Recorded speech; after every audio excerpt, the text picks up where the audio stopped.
All right, hey everyone, we're live now with the One Piece discussion stream. My name is Ash. I think most of you should be familiar with me now. Hey everyone, we're live. Oh, Oh, get that off with the YouTube video. So today I had Kendra with me. She's a good friend, another One Piece fan. Was hoping to get a few others on, and some of them might jump in later. But for now, why don't you introduce yourself? yeah, hi, oh, I can hear myself. I'm Kendra, Skipper of my heart on Twitter. I'm a One Piece fan and a Jinbei fan. Yeah.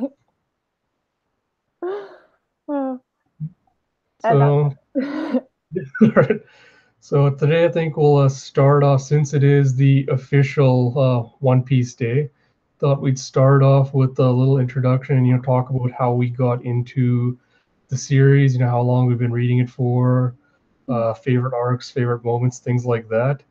So Kendra, do you want to start? When did you get into the series? sure, I got into One Piece like 2 or 3 years ago. However, I caught up in Wado because one of my friends on Tumblr got me into Gintama, and then she's like, "Oh, you should check out One Piece," and I was like, And then I watched the first episode, and Luffy came out of the barrel, and he smiled, and I was hooked for like life. And I caught up in 4 months, and I binged the anime, and then I caught up in Dressrosa to the anime, switched to the manga, and then was week to week in Zoe.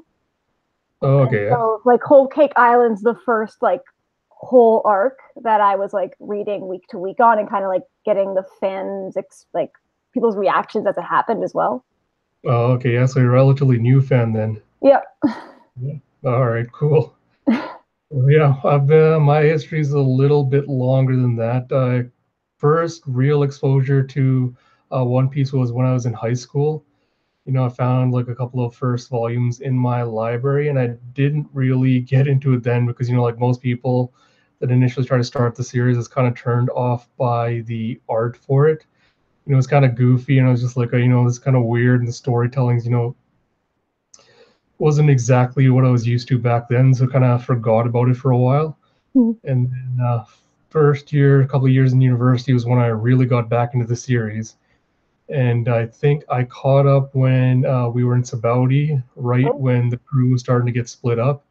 I think the chapter I actually caught up on was right when Zoro got banished by Kuma. oh wow. That's a good place to catch up because you'd be like, So that traumatic. was like, I caught up, and I'm just like, oh geez, like what's gonna happen next week? And then I've been a fan ever since. Like I've been reading week to week ever since. So I've been following it for at least almost 10 years now. Wow.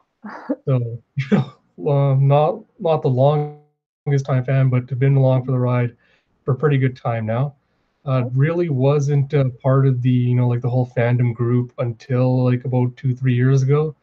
I used to kind of lurk around on like, different forums and read other people's comments and views on the series, but I didn't really post anything until I joined Twitter, I think about 2 years ago. And that was right at the same time I decided to apply to the One Piece podcast to become an editorial writer. So my fandom kind of like accelerated in the past 2, 3 years, and like how involved I got in it. So it's been an interesting experience to say the least so far. That's cool. Yeah. I guess I joined Twitter because of the One Piece podcast because I wanted to tweet at them. And now I've kind of gotten a bit more involved now just because I like voice my opinions or like reblog like or interact with you guys a bit. But yeah. Yeah, no, that's good. So, all right, so quick little a couple of trivia things. So, what is your favorite arc in the series?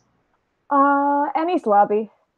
Enies Lobby Water Yeah. 7? Yeah. Yeah, Annie's Lobby Water 7. Also, I also really love Drum a Yeah. lot because it's just like it makes me cry every time. Like even just listening to I just listened to the recap for Drum that the One Piece podcast did, and I just like crying on my way back walking back. I was like, why? Yeah, The Drum's no, definitely favorite. yeah, no, like same with mine. It's like Water 7, Enies Lobby is like by far my favorite arc. It outstrips every other arc in the series for just what I love about it. I'll probably talk more about that tonight when I post because I'm doing a 21 like One Piece panels that have either influenced me or my like favorites from the series, the ones I keep going back to. Mhm. So there'll be a couple from Water 7 strewn in there. So I'll probably get into, why I love that arc so much. Mhm. But let me take it a different direction. Like, what attracted you to the series in the first place? I guess I just really loved the friendship and kind of like how much the crew like cares about each other, and Yeah, kind of like the action as well. And you're kind of like, I think when I was watching, right when they got to the grand line, I was like, oh, my heart's full. Like, I can't love any more characters. And then like I immediately fell in love with like everybody else. But it's just like it's an adventure, kind of like it's always like moving forward, which I like. That it has like sad backstories and stuff as well. But it's kind of just like Luffy has like he knows what he wants to do, and I don't know. I like the idea of like achieving your dreams. A yeah. So, are you a bigger fan of like the characters in the series or the world building, or is it a mix of both? mix of both. Yeah, yeah, yeah. Because I know for me, it's more of like a skewed ratio. I'm more 80% into characters, like anywhere to 80 to 90% into the characters, and then the world building's like 10 to 20%. Because for me, it's more like the world building's kind of just the backdrop for seeing all these characters interact and grow with each other. So, if you look at just all my top five favorite arcs, most of the reasoning behind why I chose them will be on characters rather than, oh, I love the setting or I love this. And like you said, the big draw that drew me to the series was the characters. It's Luffy's boundless enthusiasm and optimism and like, his ambition to achieve his goals and dreams, I think was one of like the big things that always stood out to me about him. And like thinking back, like looking at everything I've been through so far, like man, the series is like I know I criticize it a lot recently, but it really is like one of a kind. I can't imagine anything else coming out the next even couple of years that's gonna match it in like scope or scale in any way. Because like a lot of the older arcs, I look back and I'm just thinking about it, I'm like, that it's just like it's a classic. Like Alabasta, even like some of the arcs, maybe like Thriller Bark and like stuff like that, just like they're iconic. Even though like they might not be perfect arcs, like there's obviously flaws in all like bits and pieces, but it's just like it's amazing what Oda managed to do in like 21 years. Yeah, exactly. So were you like other fans, that Arlong Park was kind of the arc that hooked you in, or was it, something earlier where you're just like, no, this is it. I'm a lifelong fan now. I think it was literally Luffy coming out of the barrel.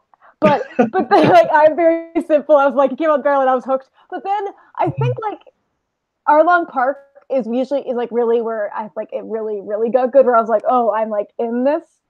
But Yeah, I think like I was trying to think maybe Usopp, but I don't think I didn't super like him right away.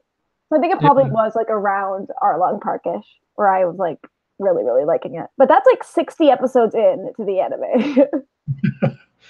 yeah. I started watching the anime about almost a year ago now, I think, and then kind of got busy with life and everything else. I kind of dropped it. I need to get back into it again because I Oh, stopped around Skypiea, I think. oh, So at least I think I'm close to 200 episodes in, but there's still uh, a lot to go.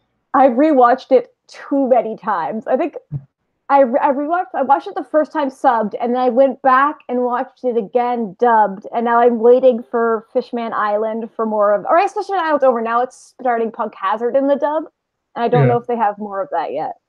But Okay. I've rewatched the anime, and now I'm reading the manga from the beginning, and now in the manga I'm in Punk Hazard, so I'm ahead of the dub in my manga reading. I'm just read Punk Hazard.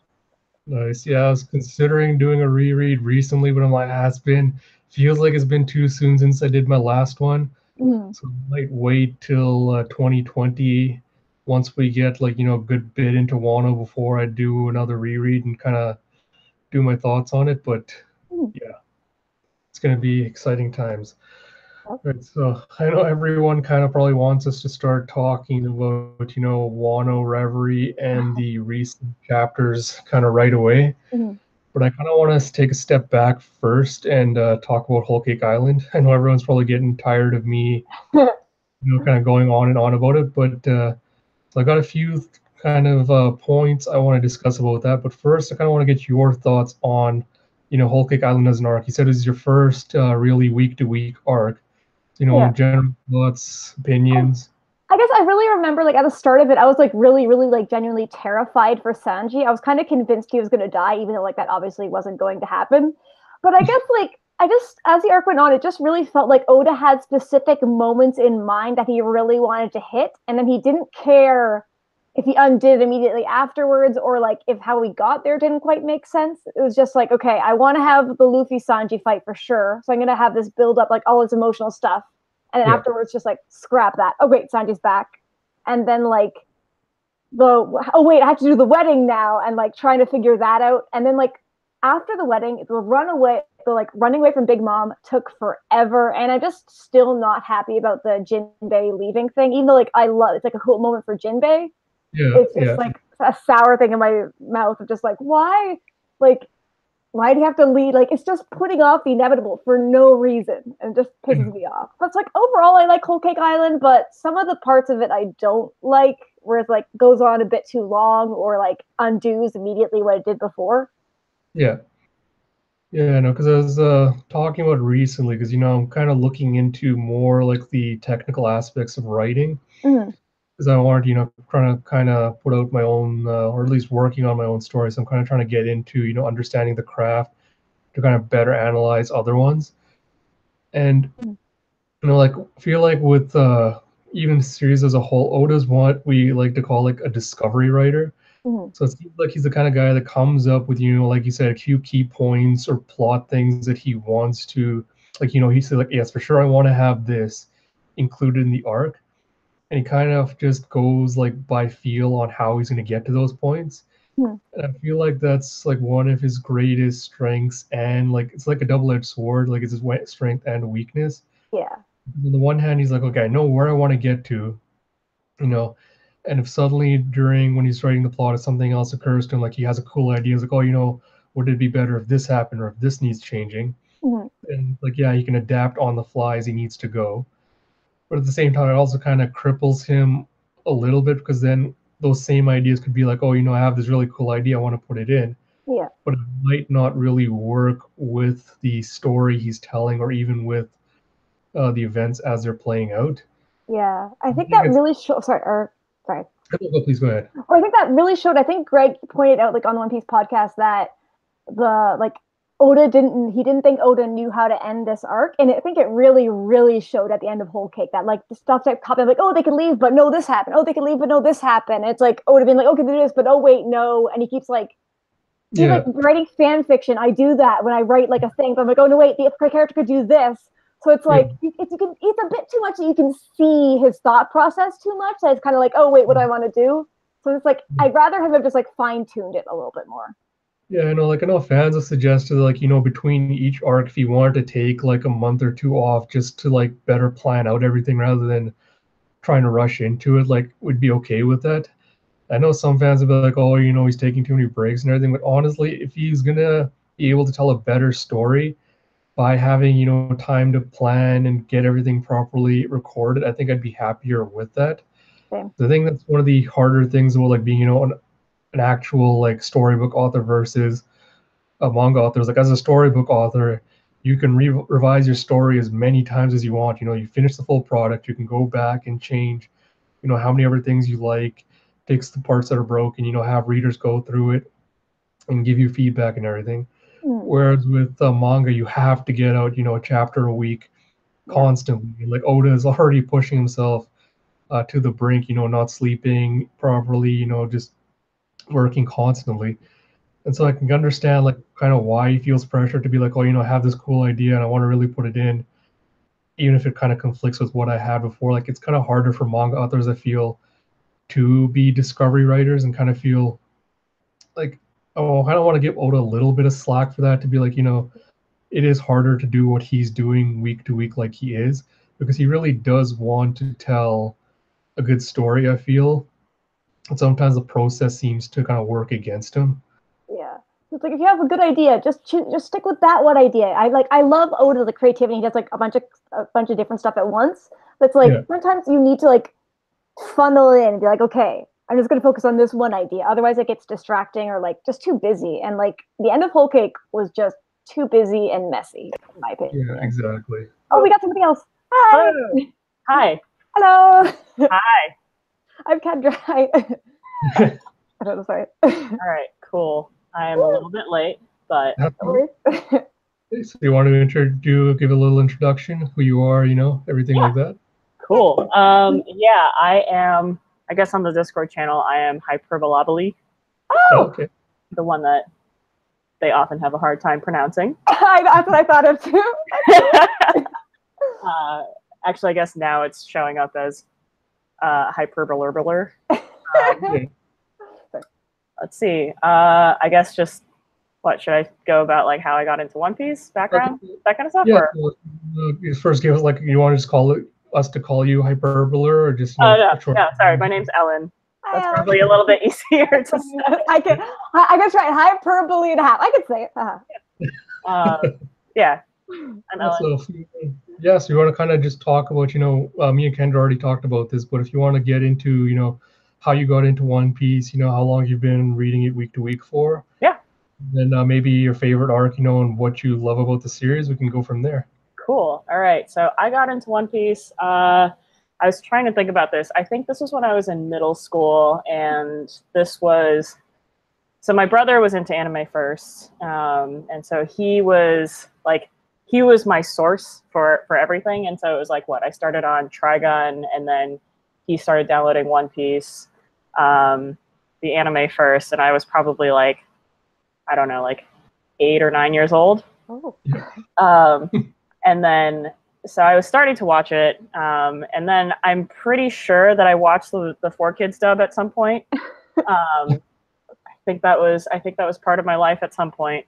But then afterwards, like he went to college, I lost my source of anime, and then I started just like finding streaming sites online, just like random streaming sites, to find subs of One Piece. And I think that was around when the Skypiea arc was coming out in the anime. And so I had been following up to that. What I remember is like watching the anime up to around, I think, Enia's Lobby. Oh, nice. And then I switched to reading the manga. And that was like finding scanlation sites and reading them on scanlation sites. And so I've pretty much been following it. I think from there it was around Thriller Bark. And so I'd been reading week to week since then. And then I actually kind of dropped it around Dressrosa just because I think it was pretty slow. But I was reading a lot of manga, like a lot of really shitty manga. If I have nothing to do, that's where I end up. But like One Piece was always consistent, and like of the big three, like between Bleach and Naruto, like One Piece was always my favorite. And so it was, yeah, so I kind of dropped it a little bit on Dressrosa, and I was also getting kind of busy. And I think that was like around college as well. And then picked it back up towards the end of Dressrosa, and then like really, really dived back in around Zoe. And so have been like, and I think that's about when I started getting into the podcast. Yeah. And so I picked up the podcast around Zoe because I think it was like, I was just like, there are so many things going on, and like I need to hear people talking about this. Like, and like the subreddit wasn't good enough, I guess. I was like, yeah. So I found the podcast. I was like, these guys are great, and I love that they're talking about this, and like here's all this stuff that they're bringing up. I'm like, okay, now I need to like reread the series, and like I reread it. I think every 5 years I'll like reread all of One Piece. And so like them doing the read through right now is also great, or like them re-releasing the read through right now is also great timing, because I think it's about that time. But yeah, that's my history. Favorite arc. I do have a really soft spot for Zoe because that is like, it was what got me really excited to get back into One Piece after Dressrosa. Because I think I really didn't like Fishman Island. Not a huge fan of that arc, and so like that one was a little bit like week to week I was kind of wavering. I liked Punk Hazard a lot, and then like Dressrosa just dragged for me a little too slow. So like Zoe like really got me back into the general like the world building, and like connecting it back to everything else that we had been doing. And then yeah, so that's my One Piece history. You've been in it for the long haul. You've been in it for the long haul. Yes, a long time. It's been a consistent part of my life. Nice. So, Art, sorry I asked Kendra this, so I'm gonna want to get your opinion. So, what did you think of the Whole Cake Island arc? Overall thoughts on how it played out. Mm-hmm. I really liked Whole Cake Island just generally. I think I really liked the setting, the environment. I do think some of the characters could have been used a little bit better. And the whole running away portion of it did drag on a little bit. But I think just like having Dressrosa as a benchmark, like it was not as bad as the Birdcage's closing part of it of that. I think there was always something happening. I think they got like more and more, like there was always something in each chapter. You're like, oh shit, like what's going on? And so I think pacing wise, it did drag on a little bit. I think in the chat we've gone over some of the issues with like characterization. I've kind of like I did really like Sanji, and I think like I listened to the most recent re-release of the read-through where they were talking about the Alabasta arc and how it was like a high point for Sanji, and this was recorded before the Whole Cake Island, and I think I did really like Sanji as a character back then, but I think since like post time skip, it's been reduced to this like one note kind of thing where I've kind of made my peace with where his character is now, and it's less of like, oh, I'm just gonna lower my expectations for Sanji's character, and like that will help me enjoy this more. So that's kind of how I feel about that whole thing. But yeah, I mean, I think it's like Oda's always amazing with storytelling and art and everything, and I think it hit a lot of the notes that I enjoy seeing out of One Piece, and I think reading it week to week was great, and I've kind of stopped trying to predict what's happening, and just kind of like, yeah, I'm just gonna like go along for the ride, which I think has helped. Okay, so my on it.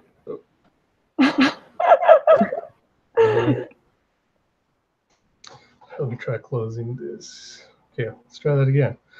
So my thoughts on it are a little bit more to the negative side of Sages. I did a reread of the entire arc recently, like I streamed my thoughts. I'd say I swung a little bit more positive than I had the first time when I read it, but I'm still not the biggest fan of Whole Cake Island. I'll kind of get into on the discussion here, like all the points. Kind of want to bring up about why I didn't like it. I'm hoping that Whole Cake is just an outlier for me. That it's not the start of a trend of this is what the series is going to be like going forward. But yeah, let's first get into that a little bit. So what did you think of Big Mom as a villain? Or who wants to go first? I don't know. Okay. Either you or Ellen can go first. Like I'll save my thoughts to last because I already kind of went off about this in my stream. But so I'd like you ladies to go first. Sure.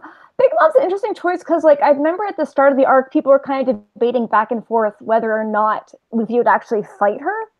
And I love the idea of like a really powerful pirate like woman, and she's like an emperor and she has all this power. But I less so like the fact that like she basically is just like a mindless beast. Usually when she gets her hunger pangs, she stops really being a person and she's more just like, I want wedding cake, and that's all she says. For cat in the background, very cute. Sorry.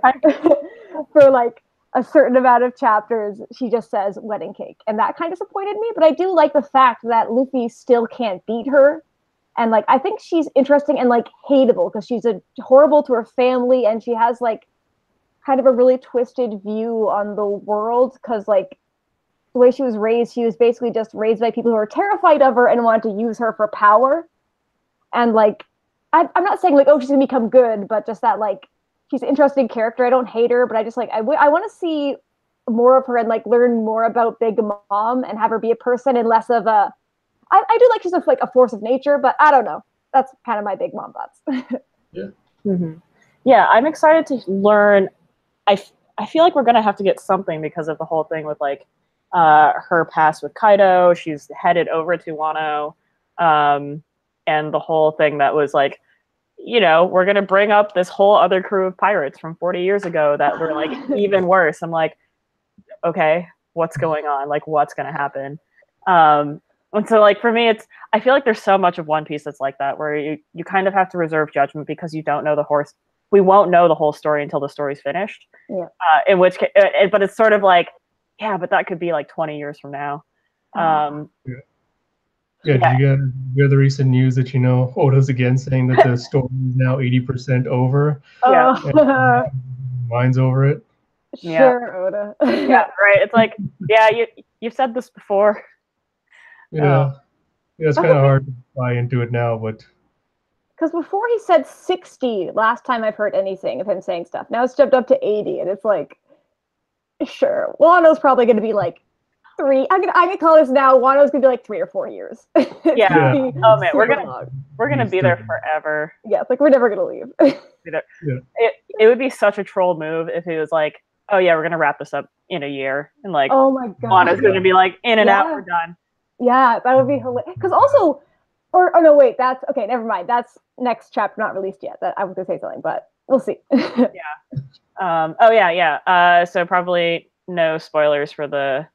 Yeah, no, I haven't read the recent one that's coming out on Monday either, so probably just stay away from that so we don't spoil anyone else either. Yeah, sounds good. Yeah, because. Yeah, I guess going back to Big Mom, I think that was, so she was a villain that I had, I think, more expectations for going into it. And I'm still trying to like figure out like how much of what she was like what was built up in the story versus what my expectations were of like what I wanted to happen. I do kind of appreciate that she was a force of nature and that Luffy was never able to like actually fight her directly. And it was like the fact that he had to keep running away from her, I think was an indicator of like how just like monstrously strong she was. And I appreciated also that like she ate Sanji's cake, but she wasn't like, oh, I love you. Oh yeah, thank God. It was like, I'm still gonna destroy everything. Like, that was a great cake, thanks. Like, you're all still gonna die. I appreciated that part of it, and the fact that like Luffy was able to get a symbolic victory by like basically getting away was Luffy's victory, and he never had to actually like defeat her in combat. But yeah, like you said, like she turned into this like mindless rampaging monster for a large part of it. And I do think it's interesting that we see her past and we see that she was like, oh, she had good intentions. She was a little girl and she just didn't know her own strength, and there was nobody who could actually like stand up to her. She was raised with a very bad influence of an orphan seller, like a child slaver, raising her. But at the same time, like, she continued to make those choices and she continued to do that. And like, so it's, I feel the same way about that as I do about like Doflamingo, where it's like, okay, he had a shitty situation when he was younger, but then he like became a shitty person, and he did make choices to that effect. And so it's sort of like, you can still be raised in a bad situation, but that doesn't absolve someone of all of their kind of like moral failings as an adult. I have a lot more questions about that crew. I loved the transition where it's like, okay, she's extremely like, she goes from like being like sort of like large and dopey, and then like all of a sudden just like switching to like incredibly threatening, like within a panel. And then as she's like burning through all of her energy getting to the ship, and like she's like becoming this like extremely terrifying gaunt woman with like hair made of literally the sun. Like those panels were awesome. Like those were super badass. And I'm like, I feel like, I'm sure we can get into this later, but like Oda's depiction of women, whole like issue, put that to the side. But like for Big Mom, I feel like he does a lot better with older female characters. Mhm. And the fact that, you know, she's not just like a hot woman with lines on her face when she's skinny. Like, I think I appreciated that part of it. But Yeah. Yeah, I think it's more that she's a force of nature in that chapter, in that arc. And I look forward to seeing like how she interacts with Kaido and learning a little bit more about like more of her past. And you mentioned like her mood flipping, like being like goofy to kind of being like threatening. It makes me think of Luffy a bit, because Luffy does that too. He seems like he's just an idiot, and then he'll like put his hat on, like tilt it so it's covering his eyes, and all of a sudden it's like da da da. So like Big Mom and Luffy are kind of similar, but like Luffy went down a different road of like he's actually like a good person. He cares about his friends and stuff. It's just like it's just interesting. Like I don't know. I don't know where I'm going with that. Okay, yeah, so my I apologize. Now I'm going to kind of go into a long discussion here about my thoughts on it, but I think with me, I like the idea of Big Mom more than what we got for her actual character. Like, I'll admit right now, I went into Whole Cake Island at the beginning with almost no expectations right after Zoe, because I was like, I'm not interested in this. I want to get to Wano right away. Mm-hmm. I have so much more, I want to see in Wano. And then as I started thinking about, Whole Cake Island and what it could be, that's when I started to kind of get more invested in, how the arc could play out. And one thing I was really hoping for was like, I wanted Whole Cake Island to be Oda's first step to kind of showing that he is changing his stances on women. Because I think a lot of stuff, even like pre and post time skip, there's a lot of problematic elements with how he treats his female characters. And so I was hoping Whole Cake Island would be the big reversal of that, with Big Mom being this terrifying powerhouse with, an all female crew of like, powerful women pirates. A little bit of my disappointment initially, anyway, at the beginning was when we didn't really get that, at least with her crew, where it was more of a mix of mostly men with a few women scattered in. But like overall, I like Big Mom's like aesthetic and her past as basically being an overgrown child that never really learned responsibility. Because either everyone was either A, too terrified of her to actually stand up to her, or B, like Mother Carmel, was manipulating and just basically reinforcing her negative behaviors. And eventually that just will develop into Big Mom becoming this monster who's so convinced that she is in the right all the time. And because she's so powerful and so terrifying, no one ever wants to tell her off. And I do like how that plays out with, like her children are so terrified of her, they'll never stand up to her. They'll lie straight to her face to keep her from trying to kill them and rip their souls out. And she'll go and steal ingredients from other islands and like justify it however she can. But then there's problems I have with like her design wise, like because she is wearing basically what is the equivalent of a giant muumuu, like compared to a conventionally attractive One Piece women, like older women you see like Shaki or even Suru. They're wearing like suits and like pants and like shirts and things, and Big Mom's going around in a giant dress. And I guess you can kind of justify it by going, well, it's supposed to kind of show her, I guess, repressed state of mind where she is still very childlike, and she's basically wearing a grown-up version of the same dress she was wearing when she was a kid. Yeah. And it seems like it's giving off the vibe of, oh, Big Mom is basically like a kid playing and being pirate. The one that, when you pick teams, you want to play pretend. She's the one that always has to be the hero. Everything has to go her way. So in that way, I kind of get it. And like you pointed out, I did love it when Oda, like, made her really gaunt and she started getting that kind of Baba Yaga, like mountain witch look, with her hair on fire, and she's like terrifying, riding on Zeus with like this huge sword. I like those aesthetics. Like, that's why I'm waffling back and forth between like, I like Big Mom, but I don't like aspects of her. And while I like that, she is, as you said, like a force of nature. She's supremely powerful, like, just pure strength. I'm a little bit disappointed because Oda's problem with tokenism, where he puts in one female pirate in each crew. Like you have one female pirate in the Warlords, you have one in the Supernovas, now you have one in the Emperors. And I feel like for me at least, a place is a little bit of maybe unfair expectations on what I expect from them because they are, almost representative of like most women in the series. Like we don't get enough women in the series, so the few ones you do, I feel like I kind of have higher expectations for them than I would with a typical male villain. Because if you're really looking for that, like if you're looking for a really compelling female villain and you don't care for Big Mom, then you don't really have a lot of options in other characters to kind of look forward to. So I think part of that kind of plays into my ideas for why I'm so mixed on her and like Whole Cake Island as a whole. I kind of want to bring this back and ask, like, do you think Big Mom's is going to be redeemed at the end of her story, whenever that is? Or really, I guess B part to this is, what do you expect her end story to be? Like, what do you expect? Where do you expect her arc to end in the series? I don't think she'll be redeemed. I hope she just stays a horrible person till the end.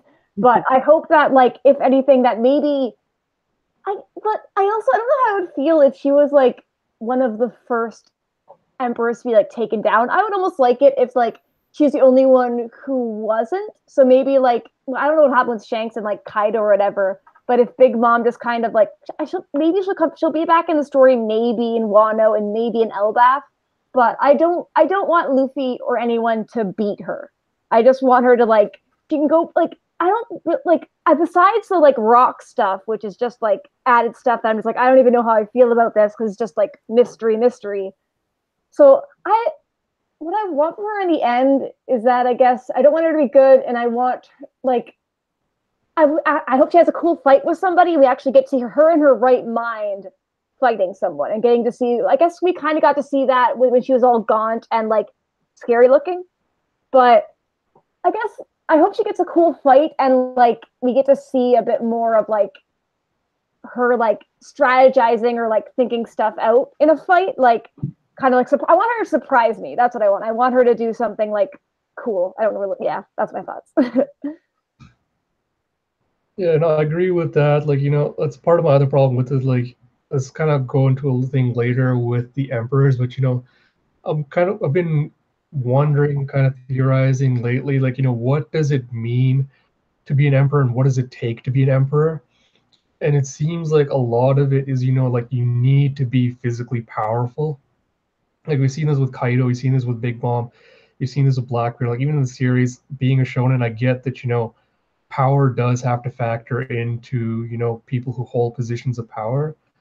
But I kind of wish that Big Mom wasn't just, a big dumb brute that was just naturally gifted with all this strength and rose to power that way. I kind of wish that if we're gonna get a female pirate that was an emperor, I kind of wish her story went more in the vein of someone that worked hard to get to where she is, like using cunning and like other tactics to kind of build her position. I can't really hold that against Oda and be like, oh, he didn't give me that, so I don't like her because of it. I can still like Big Mom and her story. I just wish we had more opportunities to get, smarter villains overall. And I feel like that's a missed opportunity that he hasn't really kind of used yet. I'm hoping he does that with Kaido, but we'll kind of get into that discussion a little bit later. I kind of want to bring back another point Ellen brought up. Did we want to have, or Ellen, did you want to talk a bit about what you want to see for Big Mom in the future? Yeah, I mean, I think part of it is, I think your qualms with Big Mom, I think, are a general, like, it's a general complaint about the series, right? It's like, because there's only one female character in any, like, given tier of people, they can't do everything. And there's like, no, like, oh, here's this version of the female character and here's that version of the female character. And it's because there's only one of them. And I think that's a general, I mean, as you said before, like that's a general problem with the series. That being said, I think Big Mom, I like her character a lot. And I do think like the fact that she's following them to Wano, I think is going to give us a lot more to her character. And also it's like, okay, I was a little bit annoyed when in the SBS they showed like, oh, here's the hot version of Big Mom, like at like 20 and 40 years old. It's like, okay, come on, Oda. Like, did we really have to do this? And to be fair, I think like he kept enough characteristics from it where you could see that version of Big Mom aging into like the gaunt, scary version of Big Mom. And like it didn't go from like sort of like dopey 6-year-old to like super hot and then back to like dopey 60-year-old. There's like some version of it where that makes sense. And that, well, as much as I don't like to say it, like the fact that she is attractive in her like middle, like younger to middle-aged years probably means that she's going to get more complex characterization in the like in whatever backstory we get about that period of her life. Which is unfortunate because if she had stayed kind of like dopey, I don't think she would have gotten as complex of a characterization, which is like, okay, you know, that's a whole nother can of worms. But I do think we're going to get more, and I think we're going to see more of her being cunning and her building up her crew and building her alliances. Because like she's built up an enormous sphere of influence, and it doesn't seem like she leaves her island that often. But she's been able to do this through like fear, intimidation, and sort of like strategic alliances, which I think is something that we didn't see when we were there. Like we just saw what the result was on the island, the fact that she was feared, and then we just saw her like saying wedding cake for dozens of chapters. And so I think there's a lot more that we don't know about her and like how she built that empire, which we may be able to see, or at least like the precursor to her building that empire, where she probably would have had to be more cunning and more more strategic. So that's what I'm hoping for. I don't know. I also don't know, like, just a complete side note, I was a little bit disappointed that we saw Elbaf first without Usopp being there. And I don't know if we're going to get more Big Mom like when they get to Elbaf. And I feel like we have to go to Elbaf because that has to be part of Usopp's story. So I don't know if that's going to be where it is or what, but that's another side thread. Yeah, because I feel like Elbaf will also be crazy because if we do focus on Big Mom or kind of address that or like the Loki situation, it'll like distract away from Usopp is what I'm afraid of. But obviously, like the whole arc can't be about Usopp as much as I would like it to be. But like, I think it'd be interesting to like Oda will come up with something that'll surprise us or annoy us. But I don't know. I think it's okay to like be like, hey, I don't like where this is heading.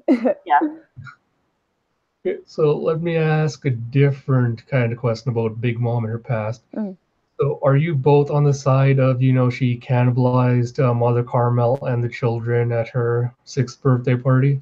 I definitely think she ate the kids, and she probably, I almost certainly think she ate Mother Caramel, but it would be interesting if no, I think she ate her, and then like there's some weird like fruit shenanigans where like she ate an apple nearby, but I want there to be a bit more to Mother Caramel, just like even a little, or just like if Big Mom even like figured out what she actually was, I don't know if it would change her mind or if she'd have a meltdown. Like that might be interesting, but she definitely ate them in Big Mom and Mother Caramel. Like I don't think there's any way around that. I think she ate them. I love that.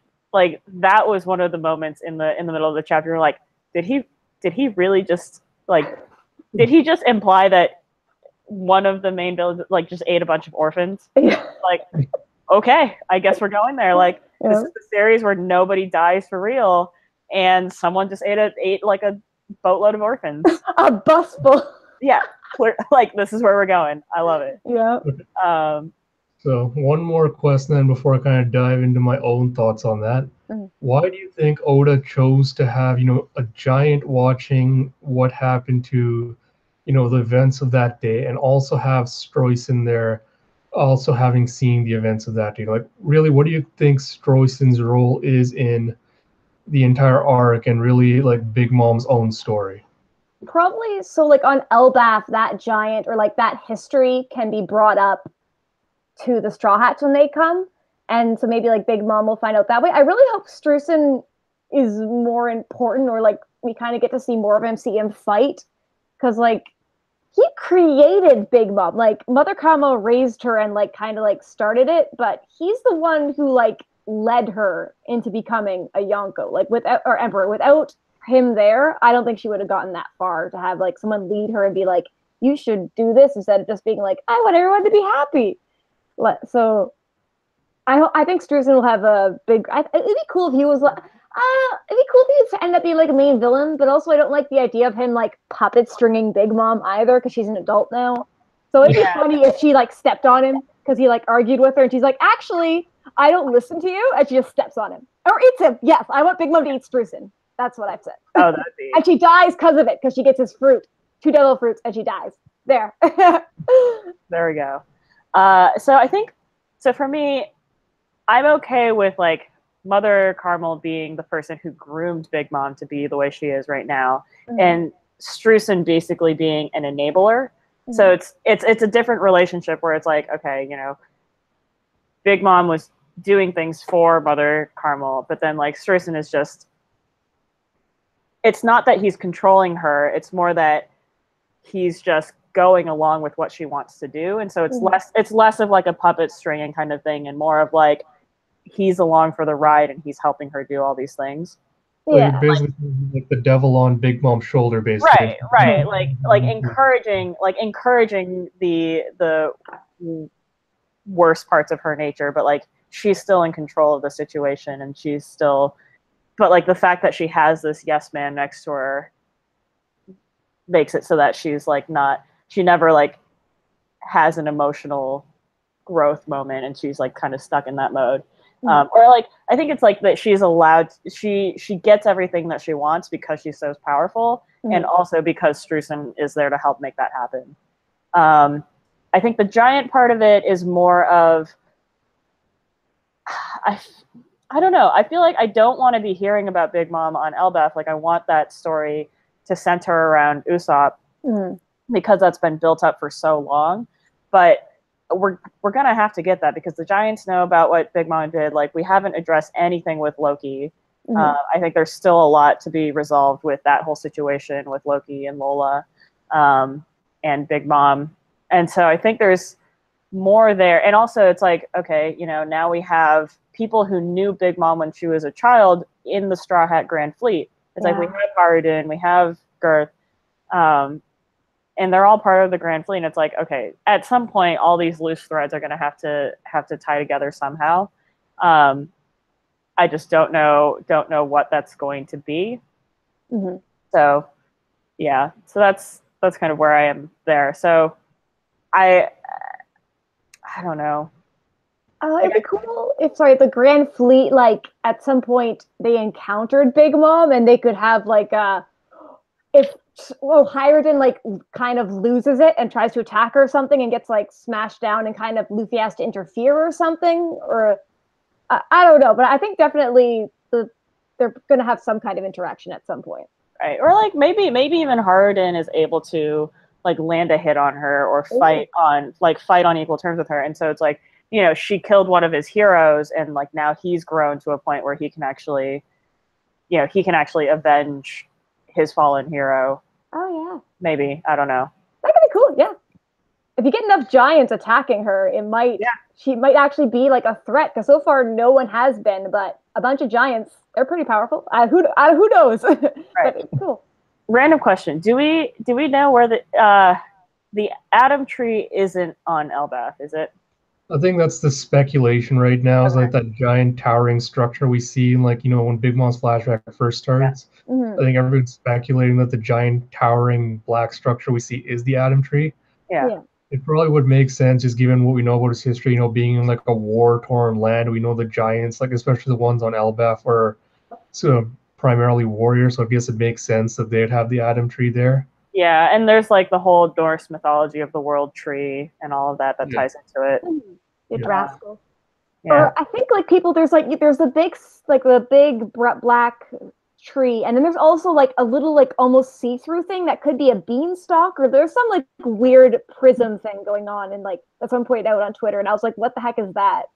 But it would be kind of cool if they go to Elbaf and like someone chopped it down or something like crazy.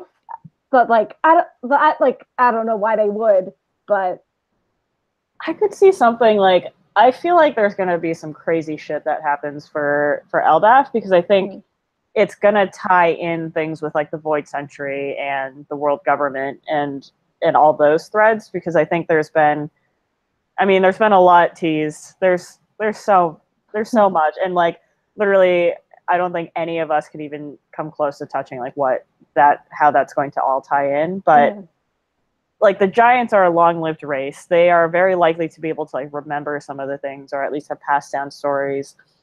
And they're reclusive. They're not involved with the government. So it's like, I feel like we're going to learn, about what's happened in some of the history that's been hidden from the government. And it's like, that might be, we might get a combination of like, here's the Atom Tree and here's Jack and the Beanstalk, and like here's two stories about giants, and like smushing those together. And that might be like a source of change for the world.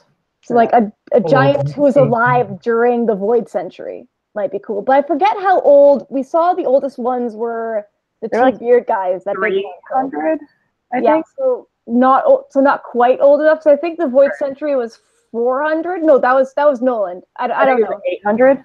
Oh, I think you're probably right. Yeah. So maybe there's like a super old giant hidden away somewhere on Elbaf. Yeah. Or it's like, someone's grandfather lived through it and like passed down stories, because their generations are long enough that they might be close enough to have like direct stories passed on. Is Elbaf part of the world government? I don't think so. Okay. Because we didn't see any giants at the Reverie, so probably not. Yeah.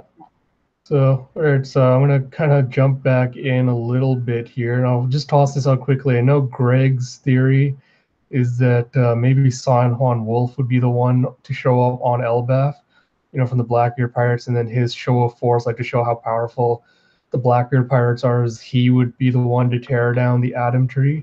I'm not sure if that's going to happen. I got my own personal idea on that, but I'll save that for a little later.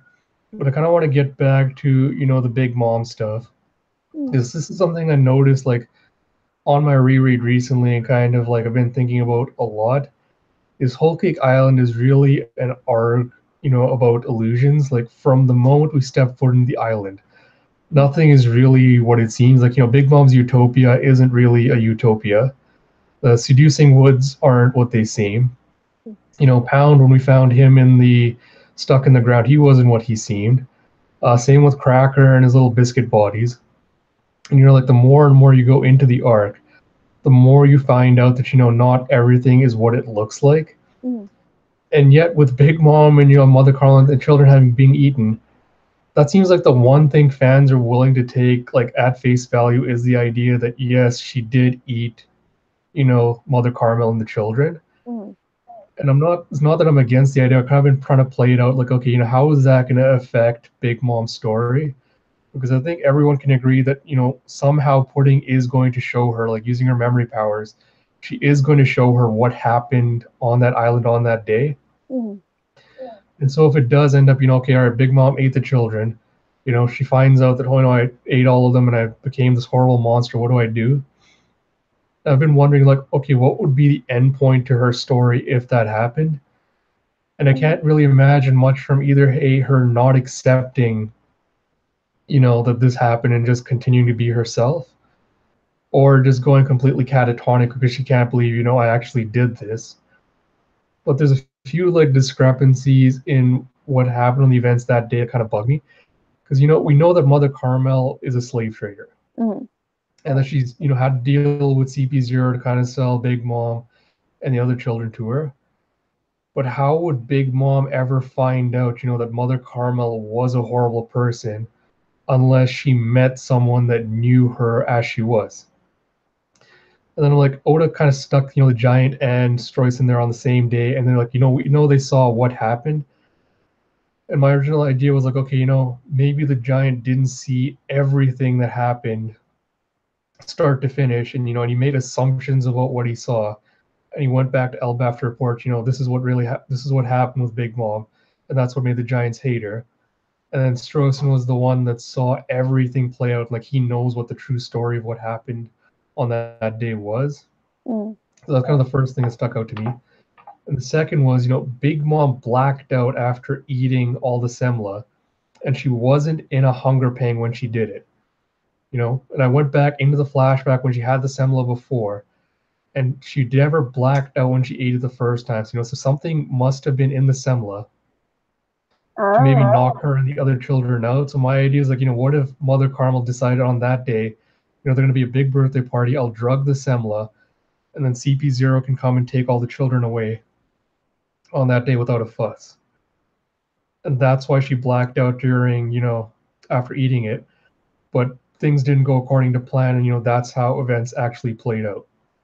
So like if she did get knocked out, it triggered like defensive hunger pains or something in her. Yeah, exactly. Because when we see her on her blackouts on Whole Cake Island, like this is the other thing where Oda kind of like skewed how rational she was during her hunger pangs, because when she's going through the town, like eating, picking up things to eat, she only picked up the homies and like other food.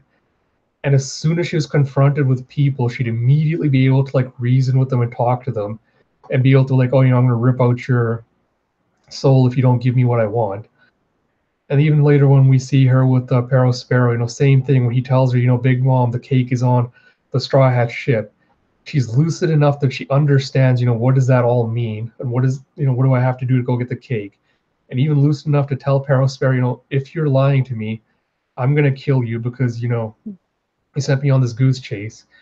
And then later on when Jinbei tells her, the cake is not here, Big Mom, don't destroy the ship. And she goes, no, the cake has to be here, or otherwise I'll have to take the life of my son. So, even if she did black out or go into a hunger pang when she ate Mother Carmel and the children, I don't buy that she somehow ate them so quickly and swallowed them whole, and that none of the children fought back, or, Mother Carmel didn't fight back or say anything to be able to reason with Big Mom. And so it kind of feels like Oda's setting this up for everyone to expect that, yes, Big Mom, Mother Carmel, like Big Mom ate Mother Carmel and the children. What we're actually going to find out is that, no, Strusen saw her setting up the deal with CP0. It went wrong.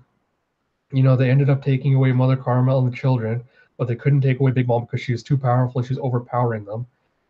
And for me, that makes more sense, and that's how she'll find out that Mother Carmel wasn't the person she thought she was. And that's why I kind of lean more towards the idea of Big Mom is going to be redeemed more than she's actually going to stay completely evil. Why does she have the fruit then? Like she had to have killed Mother Carmel, or someone killed Mother Carmel and then fed the fruit to her. That depends though, like because we don't know how devil fruits work or even the full extent of, Big Mom's soul powers. So my question is, we found out on Whole Cake that you can't put a soul into a corpse or another human being because it would reject it. But what if you are the person, holding the soul fruit? Would you be able to force your soul into a living person?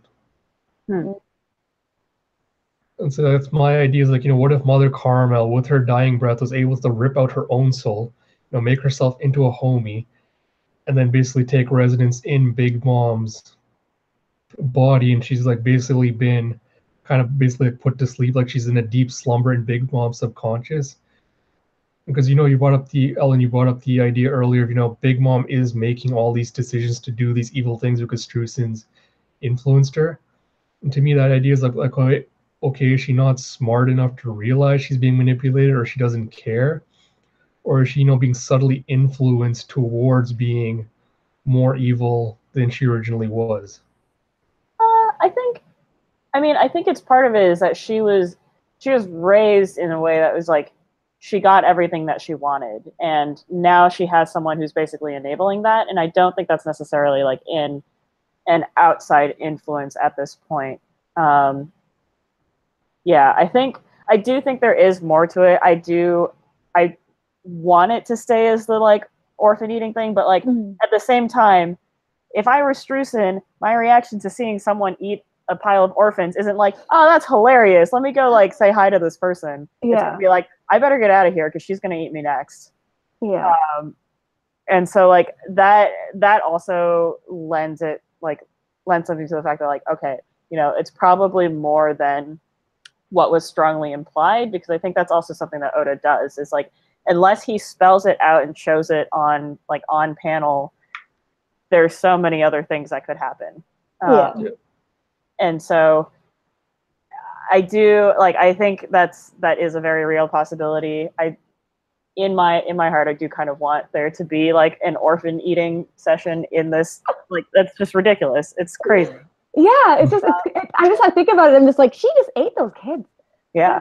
I feel like she wouldn't care, like, adult Big Mom now, the way she is, I don't think she'd care she ate the kids. I think she'd care she ate Mother Caramel. Yeah. I think that's all she would care about.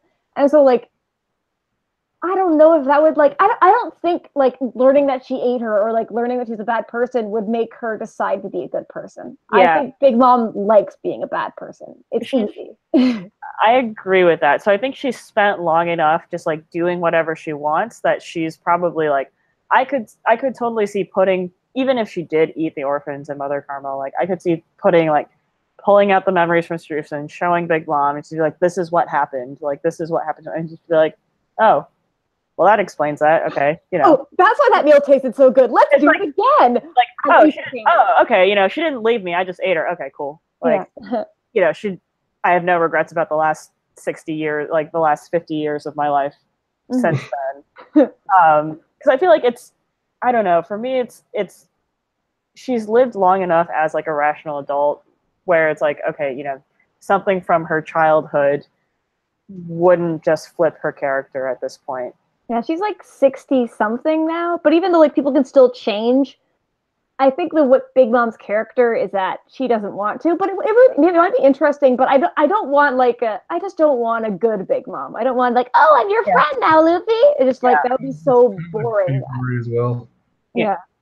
Did you guys watch Solo? Yep. Oh no, I haven't yet. Okay. I don't mind spoilers though. Go ahead. Okay, cool. I mean, like, I feel similarly about like Kira, the female character there, where it's like, I like that she, it was like Han Solo came back for her and she was like, yo, I've been living my life. Like, this was part of my past.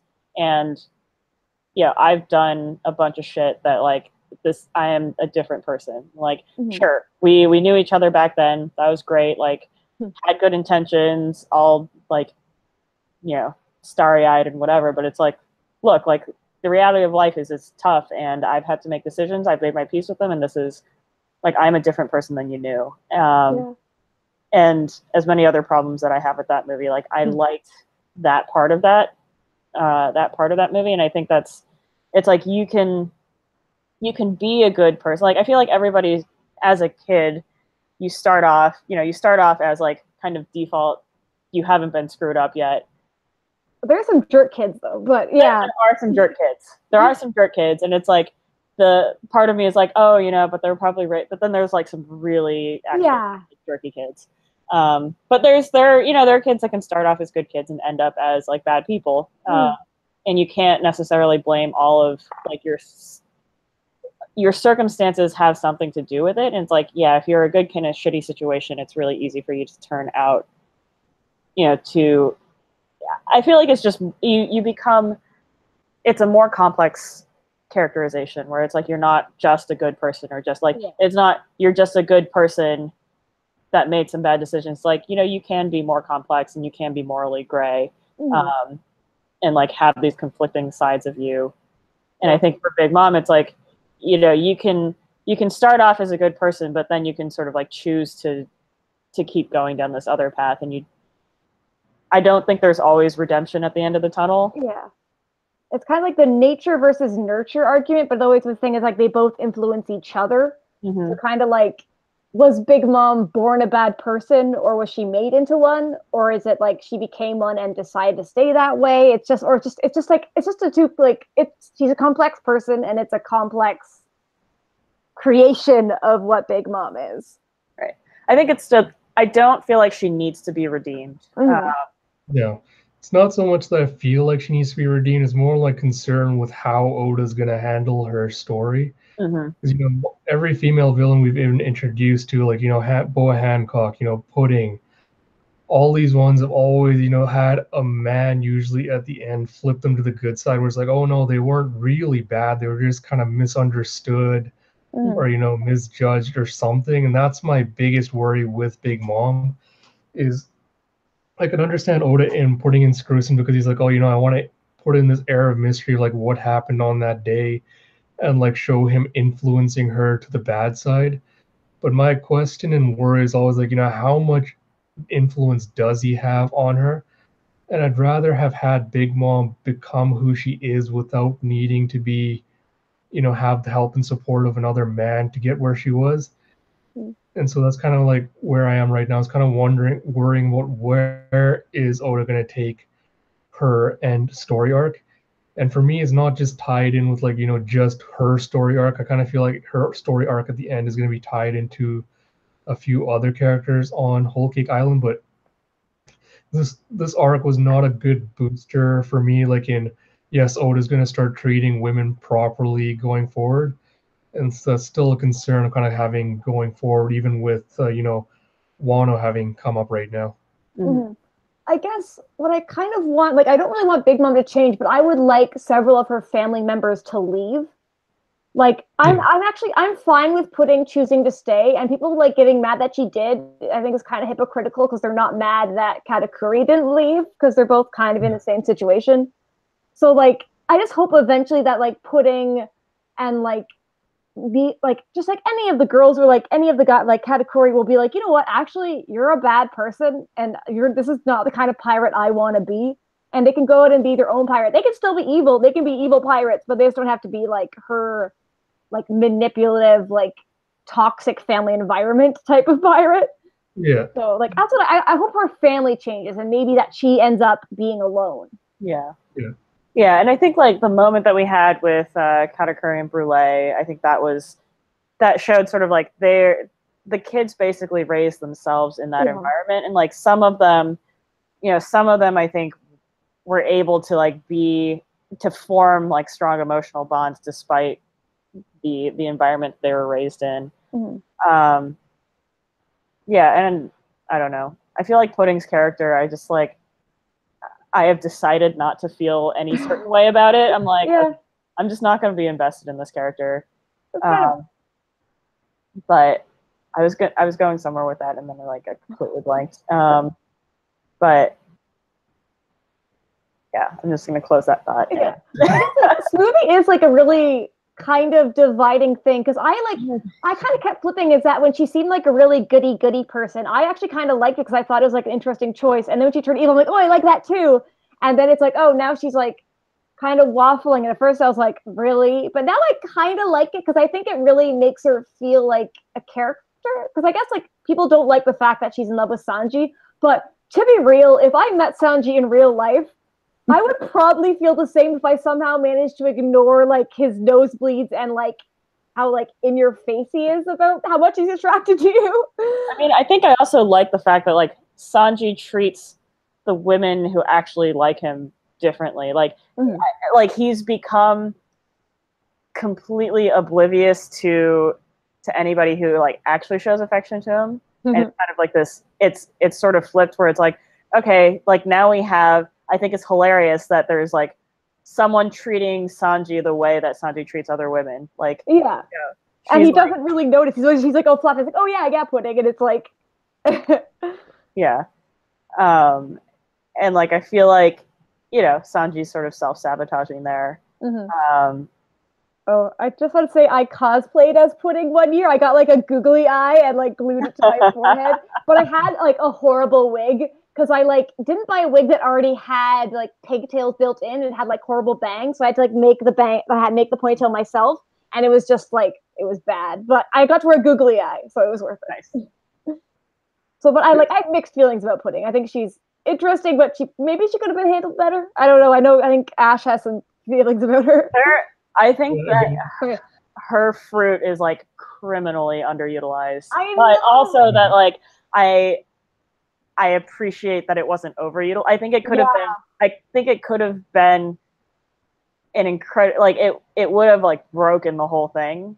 She's like overpowered. She could have like basically sugared people and been like, you don't remember being on Luffy's crew. It's like I was like afraid of her basically doing like anything of erasing anybody, but instead she was like she's overpowered, but she was maybe underutilized, but that's kind of a good thing. Yeah. And so I think that's, and like I know there's a whole thing of like your devil fruit is as strong as you want it to be and like as strong as you train it. It's like more about creative utilization of your devil fruit power, but it's like, look, the memory fruit, like that is not a fruit that should ever have existed in this world because it just opens up so many cans of worms. And it's like the fact that Pudding didn't use it means that those cans weren't open, but like, like it's still the fact that fruit exists is a problem. Yeah, and I love that she's able to make the homies momentarily remember their pasts. Oh, I don't think we can hear.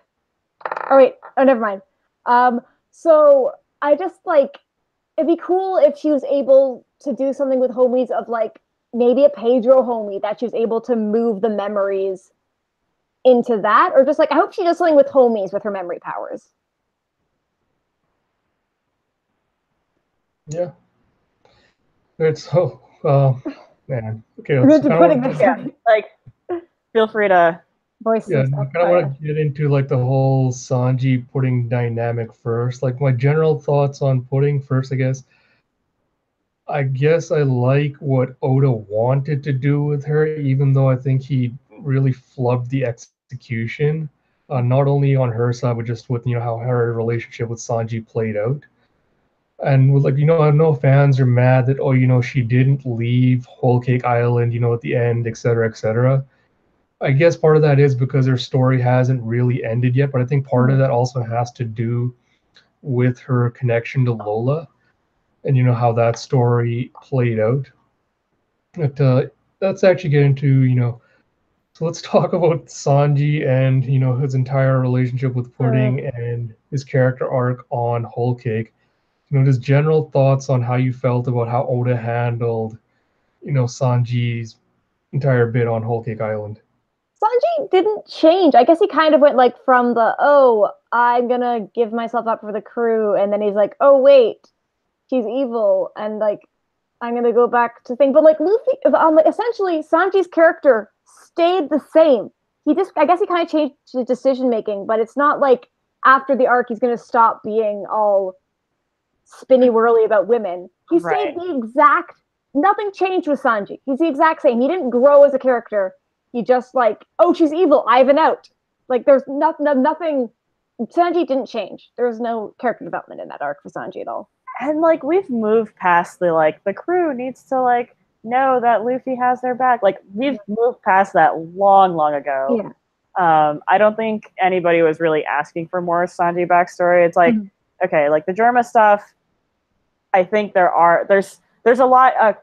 That's also another thing that's like left to be resolved is like, okay, what's going on with Germa and Vegapunk and like their whole like 66 years of exile? Like, so many questions got raised. Now, I think that was part of my problem with Whole Cake. It's like we are going to bring up a lot of things and then we're going to leave, and these things are going to be unresolved, likely for literally a decade. Yeah. And so it's like you're gonna have to hang on to this for a while. And that's annoying. But yeah, like Sanji, again, like I liked Sanji a lot, especially post Alabasta. And we never got that. It was like, we never got the like, here, I'm keeping it, like I have a strategic, like I can actually put things into place in the background. Like he's never doing what he did in like Enies Lobby where he was like, okay, he was doing stuff in the background that was like super clutch. He also didn't have any good fights. It was like literally, I am making a cake, and it's like, sure, that I understand why that was the way this was resolved, because it's like, look, it's like I am the ship's cook. I cook for my friends. I ran away from this like abusive home environment where strength was everything because I wanted to cook and I wanted to serve people. I'm like, that's great, Sanji. That's awesome. But like, there are so many, like, you can do so many other things, and like the fact that I mean, I think it's just showing more consistently that he's like, I mean, it might be just like a self-image thing where it's like he doesn't truly believe that any woman would like really show interest in him, because it's like anybody who actually does show interest in him, he sort of starts to ignore, or like they tend to die or lose legs. yeah. And so it's like, I don't know. To me, it's sort of like, okay, that's part of why I actually really didn't like Fishman Island. It's like Sanji got reduced to this extremely one-note character, and it's like we still haven't really recovered from that, and we haven't pushed any of the things that like made him really awesome pre-time skip. Yeah, so that's kind of where I am with that. So I think, like I said before, like Sanji, I've sort of made my peace of like, I am not gonna expect much from this character. I kind of did like Sanji's like backstory, because I wasn't ready for how sad it was. I was ready to like skip that or be like, okay, I'm gonna wait till it's over and then like read it all at once. But the one thing I love how sad it was, and I just love the line, "Vinsmoke Sanji died at sea." That's kind of like my takeaway for this arc, is very much like Sanji like erased that stuff from his memory. He like didn't even think about that until like Jaya, when he's like, oh yeah, I'm from the North Blue. But I think like, I guess he tries not to carry it around with him, but like, I don't know. I think that, I guess like knowing we did get to see like a bit more of why Sanji is the way he is, but without really explaining all the women stuff besides like the throwaway, oh, Zeph told him to, which is bullshit. I mean, and the fact that it's like, okay, you know, before he was like, sure, he was like super flowery about women, but then like the fact that okay, I feel like there's a whole nother bucket of worms of like post being on like the whole Okama queen, like that's kept me from recommending the One Piece to some people, because I've been like, wait a sec, I don't want them to have to watch it, and then like a friend of mine is trans, I don't want to have to watch it and then be like, oh great, Sanji ignores that. Like, yeah, I'm just like, I want to be like, hey, enjoy this, and then like skip this portion, because Sanji is an asshole at some point. Yeah, and it's just like the fact that is like Bon Clay, one of my favorite characters, like love him. Amazing character, but they are still very problematic representations. Like there's still a lot of stuff that's very problematic, and there's only so much they can do and be like, yeah, you know, Oda's Japanese, like whatever. But it's like, but still, like you could just not represent them that way, and then you kind of like choose to do that, and like you choose to advance those stereotypes. And it's like, sure, they are complex characters, and like they are some of the greatest characters, and they are fan favorites, and like that's awesome. But it's still a very flawed depiction. And the fact that, you know, Sanji has overcorrected because of his time on the in the like Kamabaka Queendom, like that to me is super problematic. And I'm like, I hate that this part of his character that I really don't like was a reaction to this other really problematic depiction of like a whole category of people. I would have like killed for Sanji fighting or cooking in heels. Literally anything where he would just like a little bit budge on his like, I guess, would that be toxic masculinity? I guess, okay, I'm not gonna use that because I don't really know the definition that much, but like his masculinity of I'm a man and women, blah, blah, blah. If he just like bent a little on it, like just had a little bit of a give, I would have been like, okay, Sanji, you're cool. But now it's just like, I don't know. I mean, the fact that his power-ups of like, oh, I can fly now, is literally because he was running away from like it was like a gay fright joke. It was like, come on. And it was hell, and that's why he can do hell memories, because he thinks of that bad time. And it's like, really? I really wish that some of it was like, okay, look, you have the Okama, like you have the recipe book, like the really amazing recipe book that's like I forgot what the name of the cuisine is, but it's like, look, this is something that can actually give people like, the fighting cooking. It's like this can give people power-ups, like this is amazing. And also like just they were on the last read through when they were reading through Alabasta, they were like, oh yeah, Bon Clay, he's like dressed like a weird ballerina. And they were like, oh, his Okama Kempo, he's spinning to heat up his feet. And I'm like, oh, like that is something that ties into like, okay, you know, Sanji is learning techniques from them that is elevating his fighting. And it's like, did that elevate Sanji's fighting? Like him fighting Bon Clay, did he learn that like through sparring with him? And like that's like, I don't want Sanji's techniques to all be coming from like fear and hatred. Yeah. Yeah. It's just like come on, Oda, do better. Yeah, it's not that hard. Yeah. Okay, sorry, Ashley, we're on a tangent. Do you have any opinions, or do we want to go to the next question? Yeah, feel free to. Yeah, sorry. I have a lot of Sanji opinions. Like I talked about this recently, so I guess I kind of just rehash what I said on stream. But you know, like, I think the biggest reason I was disappointed with Whole Cake was I was expecting Oda to take an actual serious look at, you know, Sanji's relationship to not only women but also to masculinity and like, you know, what it means to be a man. And it kind of feels like with respect to that, he really failed on all fronts. Because, you know, Sanji's entire reason for not hitting women is he doesn't want Zeph to be disappointed in the kind of man he's become. And so, like, you know, it seems like he's spent his entire life walking the straight and narrow path, you know, that basically goes like, you know, this is the road to manhood. These are the rules you have to follow.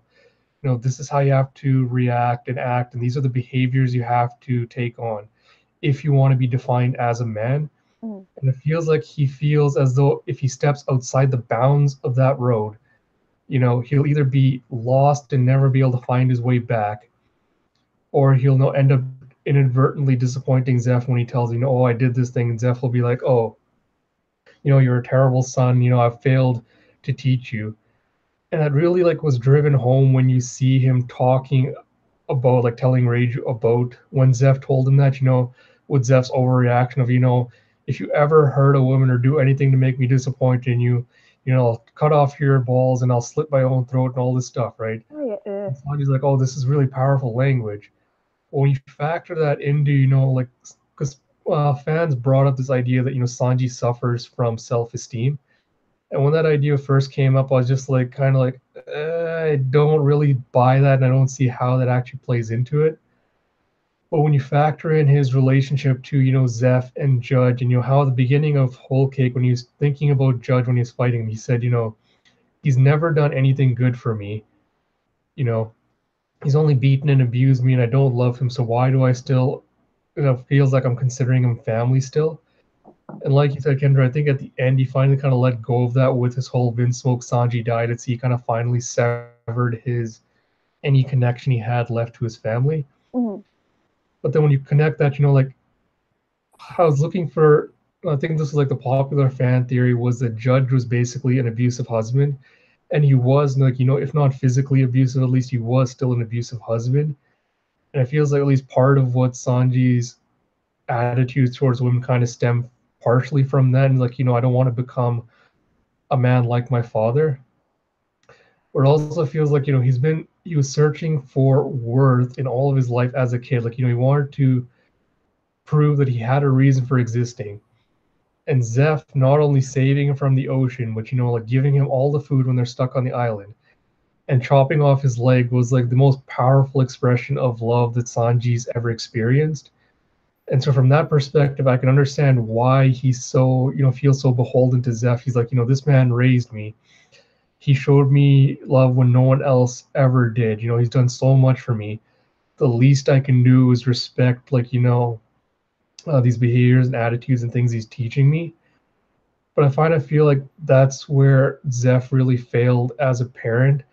Is parents when you're young, yeah, you know, as a kid, you're supposed to be taught what's right, what's wrong, you know, parents tell you these are the rules and you have to follow them because at that point you don't really have the cognitive ability to make those decisions for yourself. But as you grow up, you know, your parents shouldn't be pushing you to be like, okay, you know, these are the rules you have to follow forever.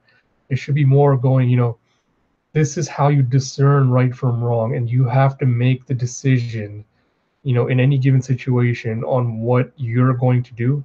Because like you pointed out, like, you know, easy to see the worlds in black and white, so like, this is good, this is bad. Mhm. But there is a lot of grays there, and I think the greatest ability you can develop as an adult is, kind of be able to view that spectrum and make decisions based on that, that lean more towards the good side. Whereas Sanji's kind of just gone like, no, these are the rules I have to follow, and I have to do them no matter what for Yeah. fear of disappointing Zeph. And if we're going to get any kind of growth in that area with the story Oda took it, I feel like that's the area we should have gone down. Sanji accepting that he is his own person. He's responsible for his own decisions, for his own actions.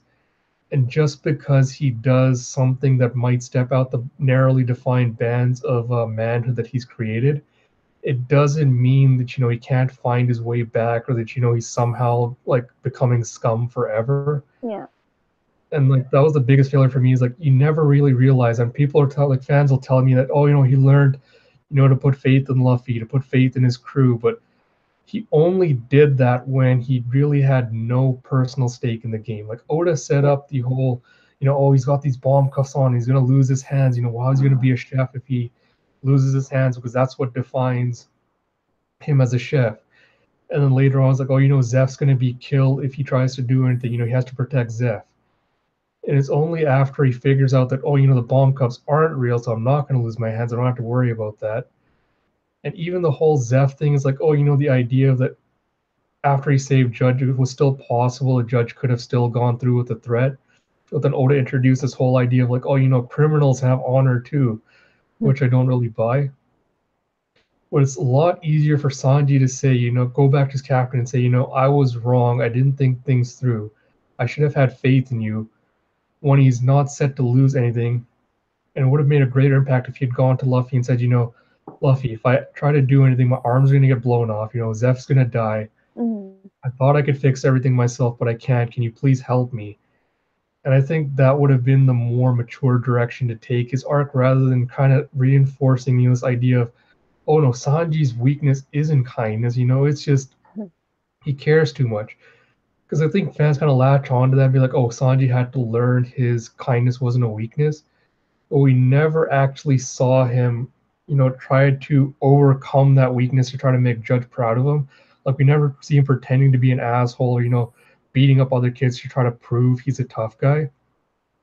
Like he always just accepted that, no, I am kind and I can't do anything about it. Yeah. So I don't really buy into this argument that, kindness was the weakness he perceived, so much as it was Judge perceived kindness as a weakness. And that's really the direction you want to take Judge's character growth in, is him realizing that no, kindness is not a weakness. Because I put this out, the comparison I made was like saying Sanji's kindness is a weakness is equivalent to being like, oh, in a job interview going and saying, when someone asks you what's your weakness, and you go, oh, I work too hard, or I care too much is my weakness. Like he wasn't really being introspective into what his actual flaws were. It's more kind of an acceptance of, yeah, I am flawed. I'm not going to change because I don't have to. And that's really like my biggest problem with how Whole Cake Island is setting up, is the idea. It's not that I'm opposed to the idea, that people are flawed. They can make mistakes, and they have like problematic views or behaviors. Mm-hmm. It's the idea that you just have to accept that that's who they are, and that they can never change or never should change, because that's just how they're going to be forever. Yeah, I guess like Sanji kind of like overcorrected, and then like just kind of like stayed that. And I think like Sanji thinks like, oh, I'm being like respectful of women, but he's being actually rude. Like he's being so like, he barely sees them as people until like once he can talk to Nami, because he's like gotten over that, he can like have a discussion with her. Like barely. Barely. But like every other woman, he's just like, they're not people. They're just boobs. And he's just like, oh, I love you. You're amazing. It's like, would you actually let me talk and listen to me, instead of just like, you can praise them to high sons, but if you don't actually listen to them, then you're not respecting them. And also like, I feel like the way Oda draws them, like most of their body is also just boobs. Yeah. Which is just like. I mean, some fans have pointed out that, Sanji does respect women because he stopped, like, he defended Kureha back in Drum Island when they were getting hit, when they were about to get attacked. He did the same for Chiffon. And, like, he's been nice to other women, even if he doesn't, want to sleep with them or get into their pants. I kind of feel like that misses a couple of important points, which is like, One is that, even if he does defend women because of, his broken idea of what chivalry is, he still doesn't show, like, he doesn't react gaga to every single woman that he meets, even though he claims to love women. Mm-hmm. And then, he's never actually shown any interest in them apart from the superficial, oh, they're hot. Like, you never find out, like, what he's actually looking for in a relationship or with a woman.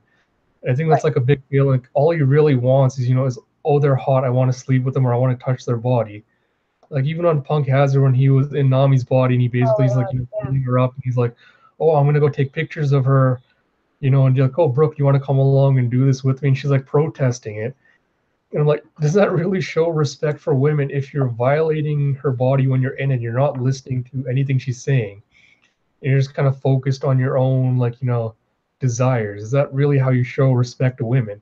Yeah, and don't get me started on Smoker. He like just unzipped her thing and like ripped off her bra is like what Oda added. I'm like, oh no, this isn't like a character thing. This is you, Oda. Oda, like, yeah. You could have just as easily not done that. Like, nobody would have had a problem with him not doing that. Yeah, I feel like there's like a hashtag you can use today where you can like tweet like the 20th anniversary like in Japanese and like Oda will actually see it. And I was like, okay, what can I write? And I was like, I wanted to do like stop like the women that aren't just boobs. But I was like, okay, I'm just gonna do like a Jinbei thing. But like, I just like I think Oda, he's also aware of it too. He's made a lot of money doing it and he doesn't care because it's not an issue. It's not a deal breaker enough for anybody.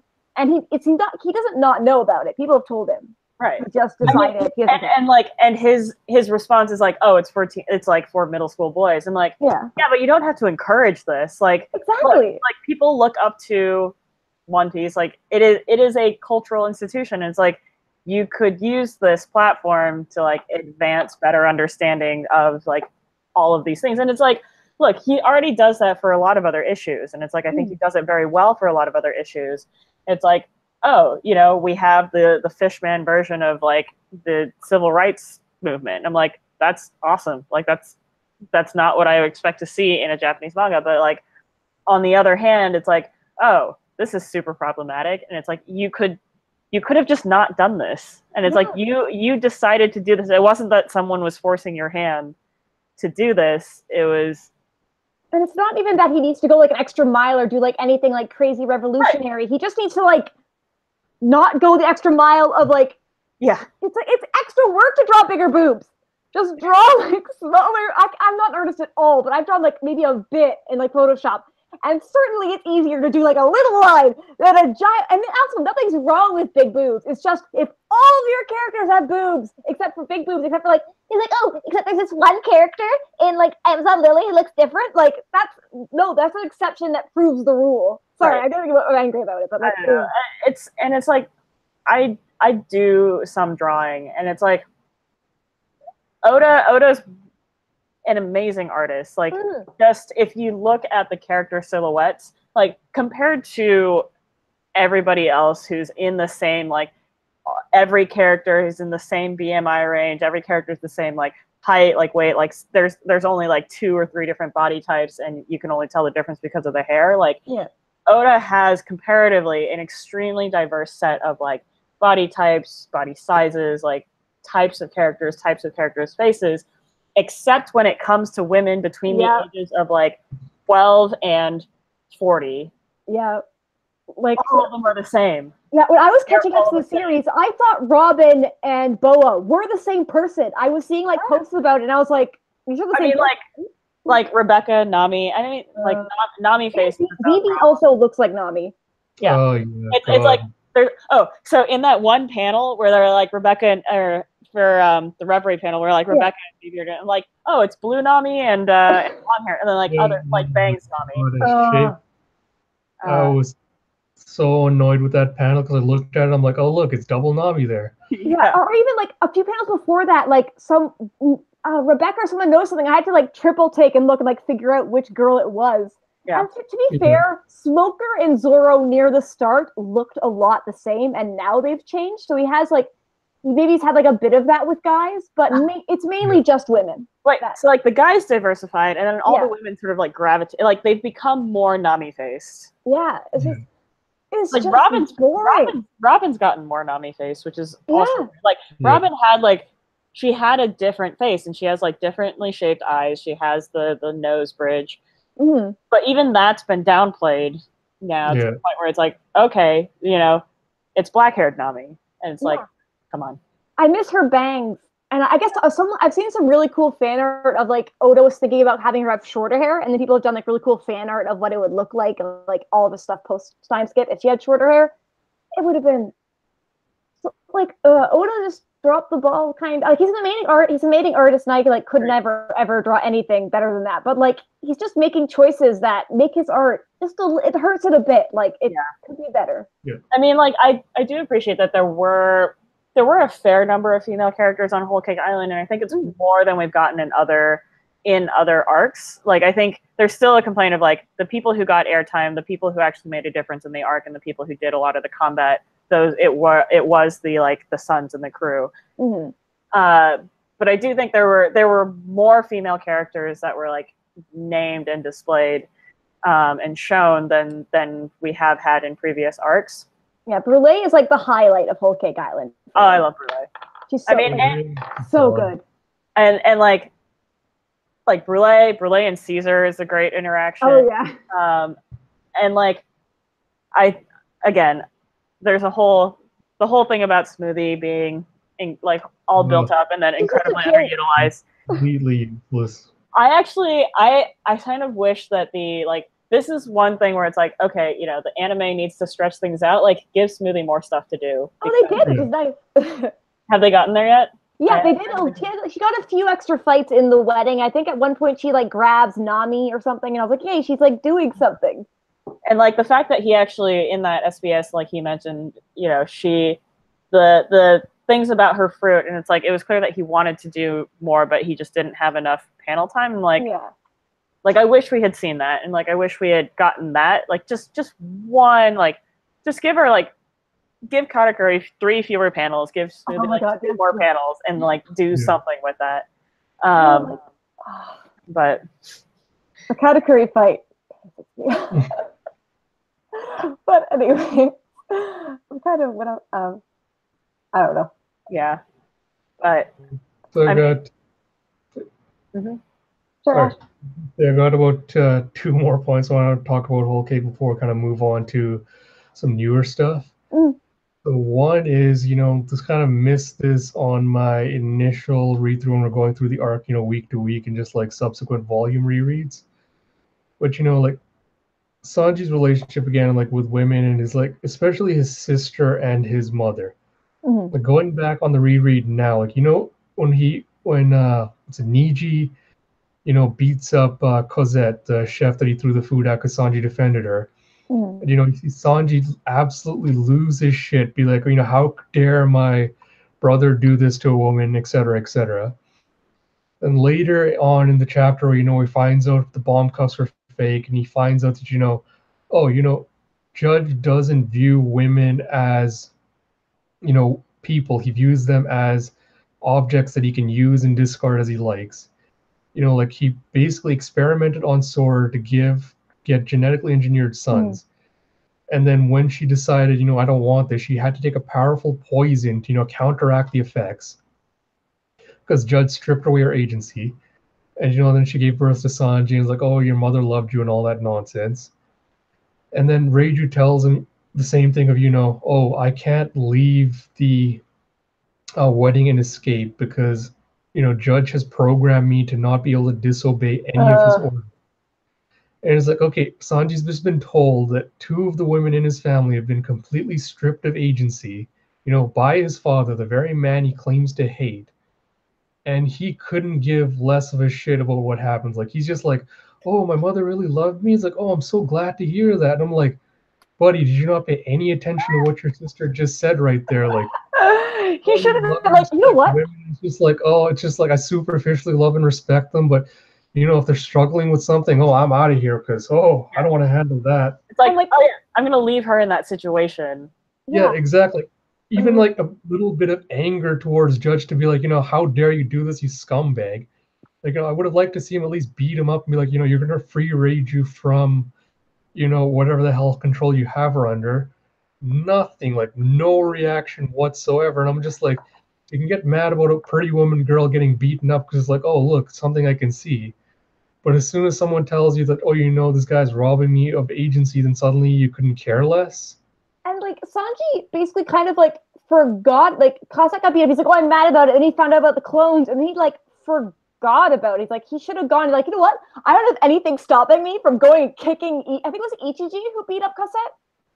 Probably. Yeah, I think it was.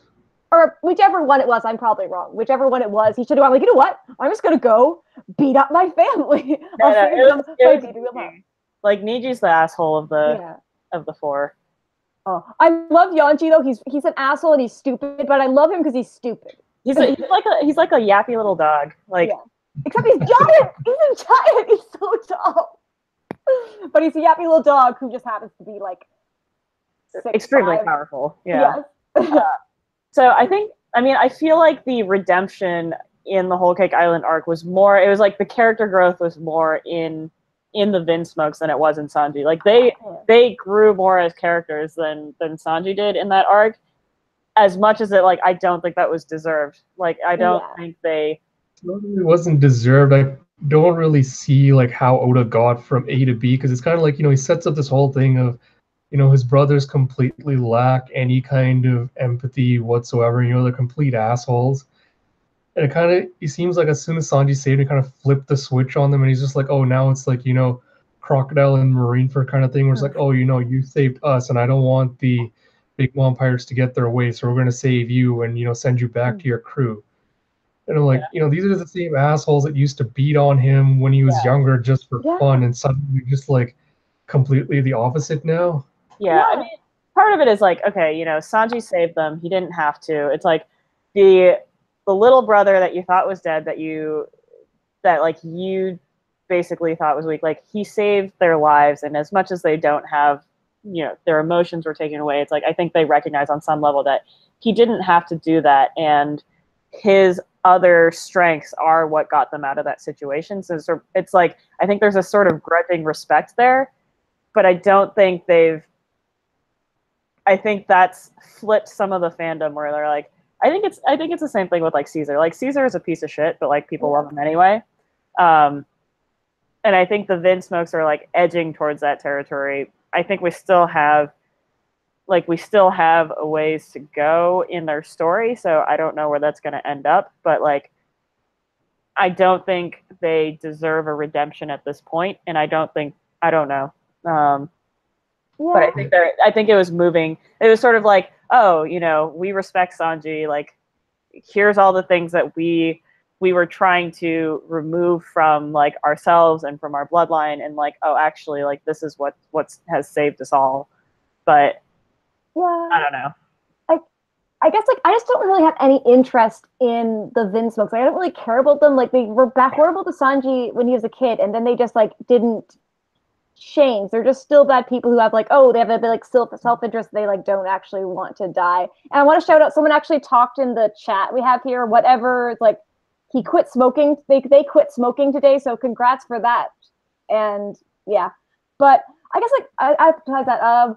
I guess the only thing I really care about for the Vinsmokes is Sora, and I want to know the Judge and Sora backstory of like how they got together and like that Vegapunk connection. And I just want to say my like completely crack theory that maybe Dr. Reed was like maybe she worked with Vegapunk in the past, that maybe she had like some like doctor like science stuff. Even though that's 100% crack theory, I think that would be entertaining if there was a bit more to it, or I don't know. I want a flashback of Sora. That's all I really want. Yeah. And I agree with like everything you said about the Vinsmokes. Like maybe they developed a grudging respect, because they're just like, oh, our powers in this situation were worthless, and it was Sanji's, the things we took for granted in Sanji, the things we thought of as weaknesses were what really saved us. But I feel like it's an idea that Oda wanted to try to develop, and he should have explored more. But he kind of just left it by the wayside because he got either distracted or he didn't know how he wanted to incorporate it into the arc. And I kind of feel like it's the same with, I would think I'd like Pudding's character arc more if, rather than her always being, swapping between the comedy of, gushing over Sanji and like nose bleeding all the time, and then going towards the evil. She experienced that same kind of confusion, where when she was actively like, helping with the cake baking and everything else, she was trying to just subtly kill him, like while she was doing it, like her evil side was taking over, she's trying to kill him. And he just casually deflected like all her attacks, and he like didn't change his attitude towards her. And she started kind of becoming confused by that, being like, why is he being so nice? Why isn't he reacting any way? I feel like if he had done that, would have told a more complex and nuanced story than, let's just turn everyone into a walking gag machine for most of the arc. Mm-hmm. And then, like, I'll make one final point about, Sanji and the whole fighting thing with Whole Cake Island.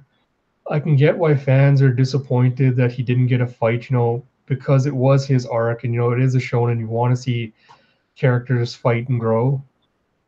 But I feel like, on one hand, it was a smart decision for Oda to choose to show him, using his cooking skills, because it was something that his family did look down upon a lot when he was growing up.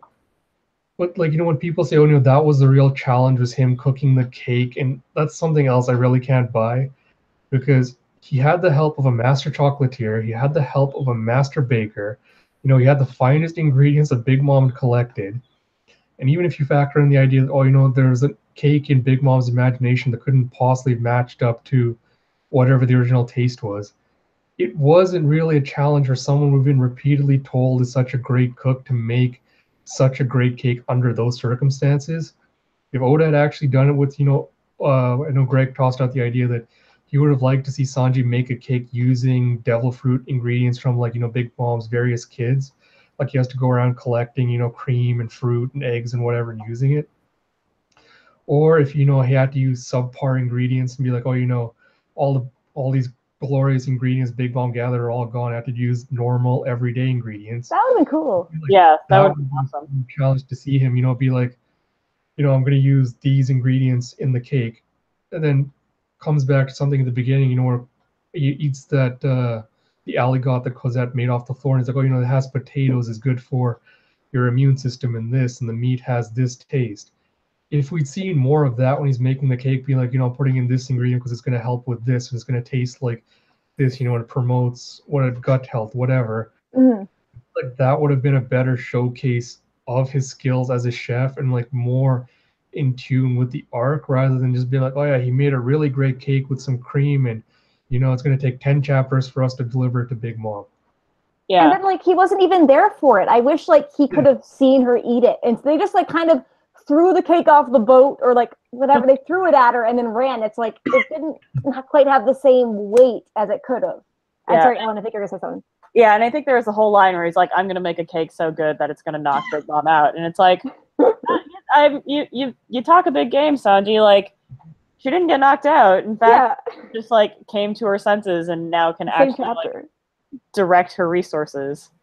I don't know. And I feel like they were trying to make Sanji's like thing more impressive by saying like, oh yeah, it took us a whole day to make this cake and whatever, and it's like he did this in 3 hours. I'm like, but like, you knew he was going to make it in time. Like, time pressure is not a real thing. Like, they're never not going to make it in time. And so it's sort of like there should have been another challenge that wasn't just like, oh, we're going to have to ice this cake on the boat. Yeah. Okay, I just feel like we could probably continue talking about Whole Cake Island for a while, but we could on that for a while. So why don't we move on then to some of the recent stuff? Yeah. Reverie. Thoughts on Reverie, or at least what we got of it so far? Yeah. Oh man, I had no expectations, and like, just I feel like. So Oda like is a genius where he can drop these huge plot bombs. Like, any one of the things that he ended a chapter with like would have taken dozens of chapters to like build up to in any other manga with any other author. And he just like drops it there casually, and like we buy it because there's so much build up previously, and there's like, and we trust him to tie it into the rest of the story. It's never like, oh wow, like he dropped this bit of information, like what an asshole. It's like, here, like this is this is something that we are excited to learn more about, and like every bit of information is like that. Yeah. And so he can just like drop these things, and we trust that he has a plan for it, and that it ties into some sort of larger vision. And I think that's part of his genius. But to me, it's like, oh my God, like how long is this going to take to resolve? I am going to be waiting on this for literally decades. Like, we're not going to know what that hat is, the giant one, until the end of the series. Yeah. Yeah. And it's like, oh man. I guess what kind of I liked it, but I also kind of just felt that it was a little too much if every single chapter has to have this world-shaking thing, and it was a little too much for me. And I kind of sometimes don't like it when stuff is a mystery just for mystery's sake. Like the rocks thing kind of really annoys me because like it's just a mystery for mystery's sake. Like, oh, that's cool, but it's not really going to have an impact on the story now. It's mainly just going to be like a cool backstory and like, oh, this person is going to be more badass than we thought. But sorry. Because I feel like it ties in like Miss Bucking. It ties in like I think it's potentially going to touch Kaido and Big Mom's stories. Like I think we will get the resolution to that sooner rather than later. We'll get some. It'll add more backstory to some of the stuff that we were looking for backstory on, rather than like inventing backstories that we weren't looking for. But again, like who knows how long it's going to take to actually bring that back up. And I guess I don't even really, it just confuses me about Big Mom especially because like she had kind of Struzan like kind of like being like helping, like guiding her in what to do. And I just, it doesn't really make sense for me that she would be on a ship with other people, that he would like let other people, like expose her to people who could like different opinions, like could Rocks order, or no, I guess we don't know that it was Rock. Do we know it was, I don't think we know it was Rocks. I think it was heavily implied. I don't think it was like outright stated, but like I think it was heavily implied that, you know, Big Mom and Kaido were on the same crew at some point, which I kind of find weird because in Big Mom's flashback, like when she first meets with Struzan, like the narrator voice tells us, oh, you know, their initial meeting was what led to the formation of the Big Mom Pirates. Yeah. And just the idea that, you know, she's never really left at least Whole Cake Island or that territory because she expects, you know, Mother Caramel to come back someday. And the idea that, you know, no, she jaunted off to join some pirate crew and like she sailed the world and then she came back and created the Big Mom Pirates like at a later date seems kind of like an add-on Oda just decided to throw in. Yeah, like I don't feel like she would listen. Like that captain, were they able to control her or like guide her at all? Like it doesn't make any sense to me. Yeah, she doesn't look like she takes someone else's orders. Yeah. But at the same time, it's like they had all those cutaway panels where she's like terrorizing other countries. Mm-hmm. And so it's like, I unless those were like the immediate islands that made up Total Land, she had to have gone somewhere. I could also see that she wasn't necessarily part of, because it seemed like she and Kaido already had a somewhat antagonistic relationship. And so it's like, they might not have been on the same crew. They might have like battled at some point against each other on different crews, but like still within that generation of pirates. Because I feel like the relationship has flipped with her and Struzan at some point, like in their career together, where it's like right now, Struzan just keeps Big Mom happy. Like his job is to keep her happy, like to keep her fed and like to make food that she likes. He doesn't really have any power in her decision making. Right. Like he's not telling her what to do. Like she right now as like at Whole Cake Island, like Struzan is more of like, I mean, he's her personal chef. And I think at some point it flipped from like, oh, you know, you're a lost little girl, like let me take you under my wing, to like, okay, you know, clearly she's outgrown that. And so I think there's got to be some point where like she started calling the shots and like what she wanted to do there.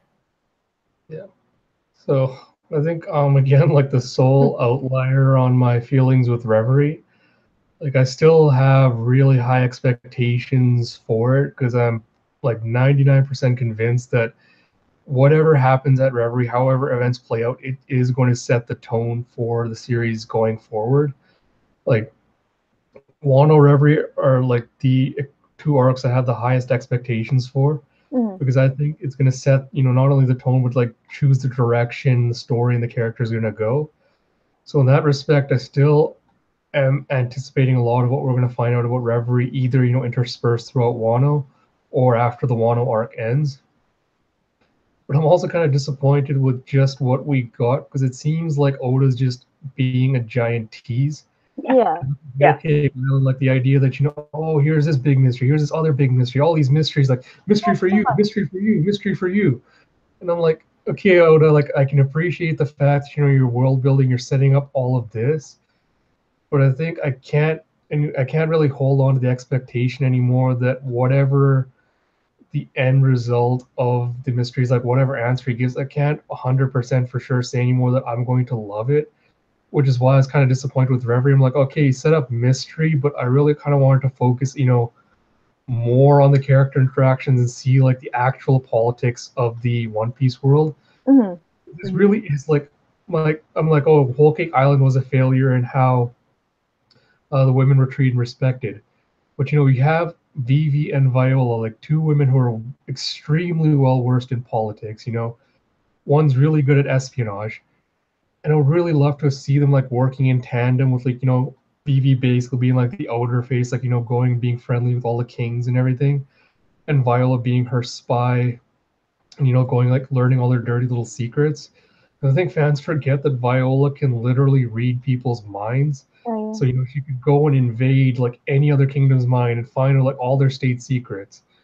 And she and Vivi could just go around like blackmailing every single other king at Reverie. And I would have loved to see that, but it's just like, oh no, we get a quick tease of Reverie and then we're moving on to Wano. So I'm just like, Did Viola even like talk during the Reverie at all? I could promise you, like Oda has forgotten she has devil fruit power. He'll remember later, but he does not remember right now. I don't think she talked at all. I could see. So, one, I don't think we're going to get any news of the Reverie until after Wano's over. Like, I think it's going to be something where it's like, oh, we're in Wano. It's an isolated country. The Straw Hats won't get any news about the Reverie, so we don't get any news about the Reverie. Yeah. Which would be that. Just I don't know how long that's going to take, but I could see, like, I would love it if the princesses are in the socializing plaza, the kings are off in their room, and then you have Bonnie and you have the revolutionaries, and like they're going to pull some shit, and it's like, who's free to do work? Like, who's free to actually get involved? It's like Kureha, Vivi, Rebecca, like Viola, Shirahoshi. They're all there. Like, they're all free. They don't have anything going on. And it's like, that would be an amazing team up. It's like them, and then I'm not a huge fan of the current, like, the Revolutionary Army commanders, and I think part of it is like I don't know anything about them. Yeah. But just the amount that we've seen of them, like I'm gonna need to see a lot more before I can make my mind up about how I feel about them. But I'm not currently like super impressed with how they've been portrayed, but like maybe it's, I don't know, maybe they'll grow on me. Who knows? Yeah. I would love for Vivi to, like, for the revolutionaries to, for the revolutionaries to show, or for Vivi to accidentally find out about the slaves, and kind of like even how that sliding the walkalator, whatever you call it, how that thing works. So like I would love it for her to kind of like start her own little revolution, and then like the revolutionaries like, shit, she's beating us to the punch, and then they have to jump in to like save her / don't let her steal their thunder. Like, or I guess she would like take it down, but she might be like, what is going on? So, like, I think that, like, I don't know. I want Vivi to do something. I guess we have the like threat of like she might be the light that's going to be extinguished, or like Inu was looking at her picture. But who knows? Like, that's just, there's too many, just like, you talked about Bonnie, I was like, I forgot about that, because I got like, there's so many different mysteries going on, and they're all important, and like I can only care about so many at once. Yeah. That's, like, I don't know. It's too big. It's too much. Bonnie's one of those outlier characters where I'm just like, I don't know what her deal is. Like, she's got so much that's left to be resolved, and it's like I can't even come close to touching what the plans might be there. So I'm not even gonna try at this point. Yeah. And so, it's like, oh, she's very possibly royalty. It's like, okay, great, awesome. Like, oh, Kuma's royalty. Oh, Bonnie might be related to Kuma. Great. I'm just along for the ride. Like, I'm not gonna anything that I can come up with is not gonna be as crazy as like what's going to happen. So I'm just gonna sit here and like eat my popcorn. But yeah, there's I think part of the issue with the Reverie is like there are so many loose ends. Like they're loose ends everywhere, and like we know that's not going to get resolved anytime soon. And I'm curious to see how those all get tied up, but it's going to take a while for us to get there, and like got to be in here for the long haul. So point out something interesting I actually posted about on Twitter, but we're assuming that both Bonnie and Kuma are royalty, like either they marry into it or something. But when you look at Oda's, childhood drawings of the warlords and the supernovas, Kuma doesn't look like he's the child of royalty. Like he's carrying, like, he's wearing a tattered shirt and clothes, and he's carrying, like, a bundle of sticks on his back. And Bonnie's the same, she looks like she's, she could be from, like, Whitebeard's town, where you see, like, people are impoverished and she's, like, eating bowls of fruit. So that kind of intrigues me a little bit more as to, how did they become royalty if they weren't, like, born into it? Mm-hmm. But also, I guess, so if we were talking with, the rest of the revolutionaries, do you really think that Vivi is the one that Imu is going after? I mean, the fact that that photo, like the last thing we see was like Imu is taking the photo. It's the only one that hasn't been slashed to pieces. And the next scene is they're sitting on the throne, and the Gorosei are like asking what light's going to be extinguished. I mean, that's where my mind goes. But again, like Oda constantly subverts expectations there. So yeah, but like also Vivi's the one who's the least of a threat. She's not a ancient weapon. Right. She actually like doesn't have any real power besides like her dad might question about it. It's like it doesn't make sense that she is, but it looks like it like all signs point to that. Mm-hmm. But I mean, she's the only celestial dragon, like potential celestial dragon, because she has the bloodline of an ancient kingdom, like an ancient founder. But yeah, I don't know. I mean, I feel like the Reverie is going to be where Cobra dies and Vivi like rises to power, and like that is her moment of growth. It's like, okay, look, he's already sick and old, and like he's on his way out. So she's had time to like kind of be groomed to be like to take over the country, but and also like Dr. Reed is there, and I like trust her to like doctor stuff up, but I hope like she doesn't like, oh, he's gonna die, but Dr. Reed saved him or saved Vivi. It's like that would be iffy because you'd just basically be like a revival stone or whatever. I don't like that, but like I do love Dr. Reed. I want her to do something, but I could maybe Oda like wouldn't even do that. I don't know. Yeah, I don't know. My idea right now is that Cobra's illness is basically just a red herring for Oda's tossing out there, because we know that Cobra's requested a meeting with the Elder Stars, and I think they are going to give it to him. So it'd be kind of great if Dr. Kureha went along with him, be like, "Oh, I'm his personal physician because he's sick," and then as she goes in there, because I know I think Kendra and I share this idea that Dr. Kureha is part of the Revolutionary Army. So if awesome. She sneak into with the Elder Stars and learn what their plans were, and like learn whatever they're telling to Cobra, and she's able to relay that to Sabo, and then when she meets them during Reverie, like that could set up a lot of interesting possibilities for what could potentially happen going forward. Yeah. I wouldn't be surprised, like this is just completely crackpot theorying, but that the idea that like Dr. Reed maybe could have been a doctor on Rox's ship or something, just because like she's so old and like we don't know anything about her, and all we know is that she knows what Roger's name actually was. We don't know why, and that's all we know. So like I love the idea of her like maybe being revolutionary spy or just like having a bit more like influence on the story in any way. I don't know. Yeah.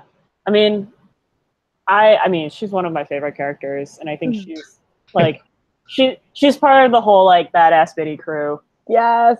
And then like I would love to just see just like something where it's like her and Suru and like Shaki and like all of them just kind of hanging out and being. Oh yeah.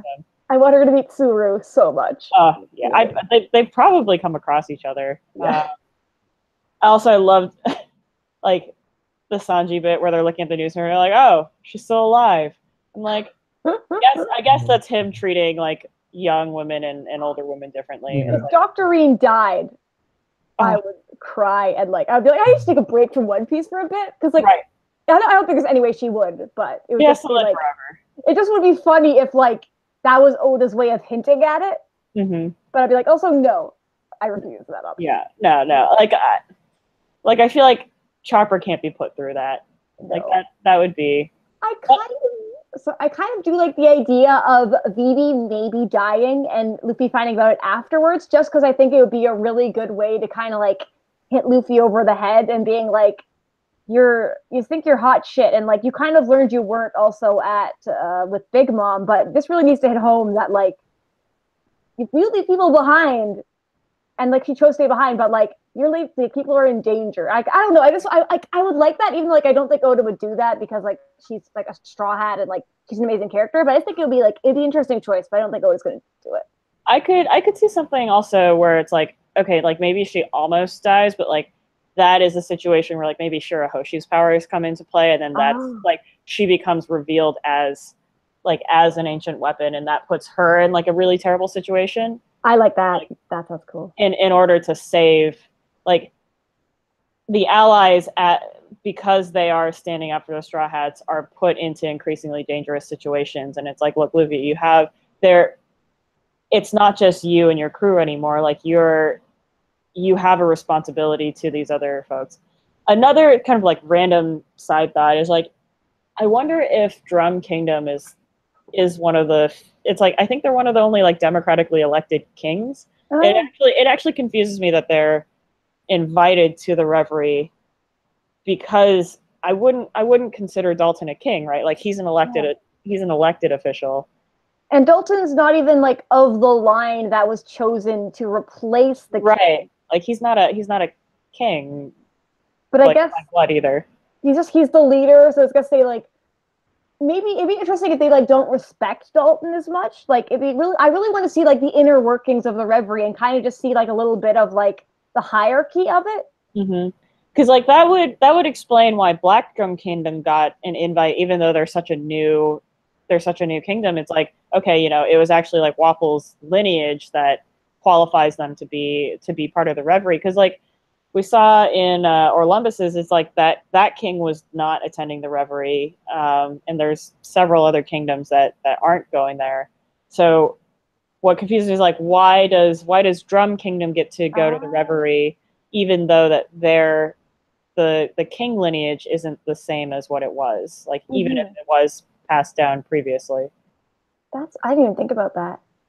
I wonder if they switch up what kings get chosen every year as well. Mm-hmm. Like Drum went the last one as well because Dalton was there as like a guard. Mm-hmm. I don't know. The Reverie's interesting, but like Oda is like even kind of distracting from the actual like Reverie part of the Reverie with like side stuff going on, and like it's just Reverie is just going to be craziness no matter what happens.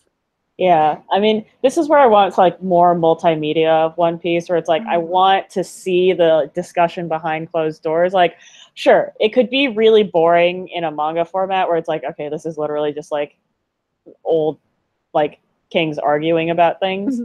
And it's just like talking heads and speech bubbles. It's like I would love to just see a transcript of that conversation somehow. Even if it just doesn't appear in a manga format. But like, hi, George R. R. Martin, can you write this portion of it? And just you don't actually have the authority to kill anybody, but actually, maybe you can kill off some of the kings. Yeah, just like write some scheming. We got 50 people in a room. Go. Yeah. Okay, so I guess a couple of questions I'll throw out there. So one being like, how do you feel about having a real like the top big bad basically introduced, with Eam now being revealed to basically be the head of the world government.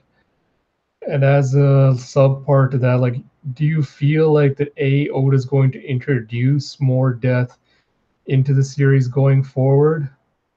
Any preferences for characters other than Vivi you expect to get killed? Mhm. Or to kind of see, do you think he should include more death, or has he already with characters like Pedro and Pound having been killed?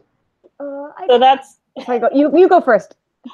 so that's the thing. It's like I think we all know Oda's tendency to like bring characters back even when it's heavily implied that they're dead.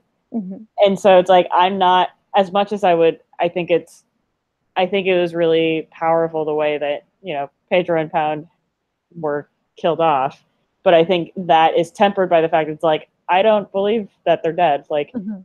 just knowing what Oda's done in the story, I can't wholeheartedly believe that they're killed off. And so I think I think it's a stronger story if they're actually dead. And then I think sort of back to like the introduction of Imu, I loved the chapter where they were showing the swords and the empty throne, and like that whole thing, just thinking about that gave me chills. And then like a chapter later, it's like, oh, someone's got their butt in the chair. Like, we didn't. It wasn't. I think it really reduced the impact of that previous scene. And so it's like that's another thing where I think where you guys brought up where it's like the rapid fire introduction of like all of these like big reveals sort of took away from the buildup of some of those things. So I don't know. I just can't believe that Oda would actually kill off more people, as much as I'd like him to. Mm-hmm. I guess like for Emu or Imu, I don't know how to say IMU. They're just like one problem I have is that for some reason people have a really big problem just using they. They're like, yes. Oh, is it he or she? Just like just use they. It's not hard. We have gender neutral pronouns. Like we can use these. We can. I know it's not grammatically correct, but like the dictionary, I think you said well, yeah. They're saying it is like language evolves. We can use it. It's fine. Yeah, like I was listening to one of these podcasts. I was just like, why? I mean, like I think like Ed was doing a good job of not assigning a gender. The internet has been really bad about it, of like assuming. I mean, almost always assuming it's a he. Yeah. Which I'm just like, you guys, if it's revealed to not be a dude, like going back to listening to these would just be hilarious. But yeah. But about them, like. I guess they're just one big mystery because like we don't know anything about them, and like they have that creepy eye that's like kind of like Mihawk's, but also kind of the way just Oda draws angry eyes in general. And so I have no idea what Oda wants to do with it. Like I don't even know how I feel about it because it's like Oda could maybe have like Blackbeard have some involvement with them. Like maybe Blackbeard's gonna come in and like surprise kill them. But I guess that's like kind of what I always expect Blackbeard to do. But I also don't want him to show up because I just don't like him. He's really out. He's too endgame. He's too endgamey. So like that 80% thing is making me like, oh, Blackbeard's gonna come. Like he's gonna be at the ending, and I just don't want him there. But I guess like character death is that I just know none of it's sticking. That he's kind of just poisoned that well. Besides like Whitebeard and Ace. Those are the for sure ones. Everyone else is fair game, and people can die in flashbacks. And like, I don't necessarily want Oda to like kill off everybody like all the time. I just don't like. I don't have any opinion about it because I know no one's gonna die. I would just rather like I don't like. I know Pedro's gonna come back, and I would almost want him to just stay dead. But even his death wasn't even that interesting. Like it was a cool moment, but at the same time, as it's happening, you're kind of just like, oh, I know this isn't happening. And same with like the Pound. I want to see Pound again more than I want to see Pedro again, to be honest. I have more questions about Pound than I do Pedro. I'll admit that Pound's death actually kind of hit me a little bit harder than Pedro's death. Yeah, because same. it was more unexpected. I was like, holy shit, he's going to try to it'll last for a few minutes anyway. I was kind of like, holy shit, is he actually going to kill off Pound? And I kind of dialed it back to be like, no, he's not really dead. But like emotionally, it hit a lot harder than Pedro's did. I mean, All right, yeah, go ahead. So I was going to say, like, some fans point out it might be because Pedro kept going on about, this is my last journey, I want to do anything to help the Strats I can. People are like, maybe that's why the death was lessened, because you kind of felt like, he's already heading towards that. Yeah, he Whereas kept with saying, I'm gonna die. Yeah, I mean, it's also like I actually think Pound's story, like his character, I hated when they introduced him. Like, who's this weird ass dude stuck in the ground, like asking for apple juice? But like it was a really touching story, and I think the fact that like Lola and Chiffon never actually know who their father is, and like there is never that resolution, and the only resolution is like Pez, like he got to see Pez, and Pez like realized a little bit, and like he was able to help his daughter in the end, even if she didn't know it, even and, like she was in a bad situation, like her mother was abusive, but like and she had this parent that loved her that was apparently like just a few islands away, buried in the ground. Oh, you're making me gonna cry over Pound. Yeah, and it's like and like he in his last act was able to like help her get out of that situation and like know that she was happy and know that she had her own loving family that she chose for herself. And like I think that was a really, really beautiful moment. And like the fact that Oda can take this character who's like, this is the apple juice dude who's stuck in the ground and has a giant head, and like turn him into this like really amazing character. Like I don't want him to come back, and I don't want that to be resolved, because like I think it's the way that it's left kind of like that like heartbreaking. Like they were so close. Like she was so close to knowing that there was someone out there who had loved her the whole time. And it was like, but she doesn't need that anymore. And like, she's in a better place. And like, I don't know. It's like these little side things. I'm like, this is brilliant storytelling. Yeah. If Oda can get out of his own way and like leave it. Yeah. I think you've changed my mind. I definitely agree now that like Pound should stay dead, because just like that was I just like I wish there's a way that I want like Luffy or I want them to meet up and for Luffy to casually mention it and be like, oh, by the way, that was your dad, right? And for her to be like, what? But maybe not, because that might like I don't know.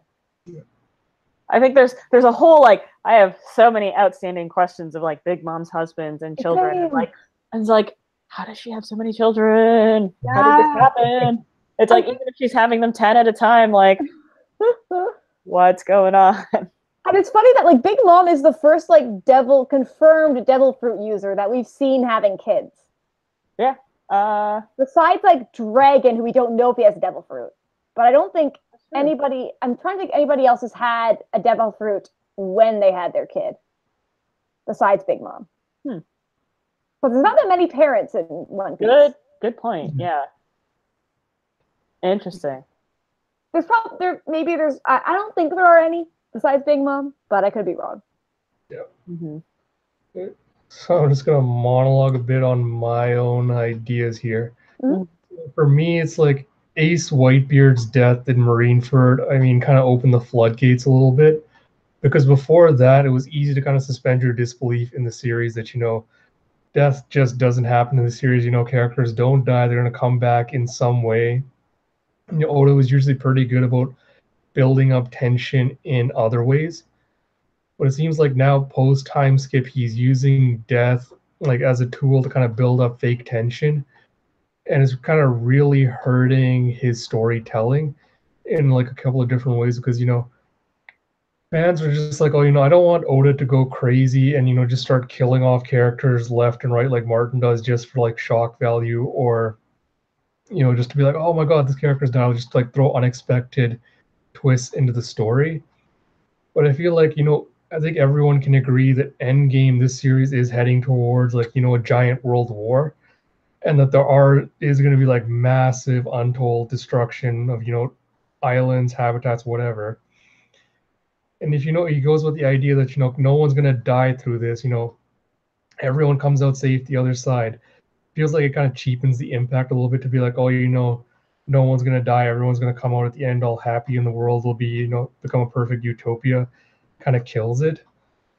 And I feel like if Pedro, Pound, or even like with stuff with Jinbei, where it's like, oh, this fake sense of danger that he's trying to put in screams just, he doesn't want to commit to any kind of consequence for the characters or their actions.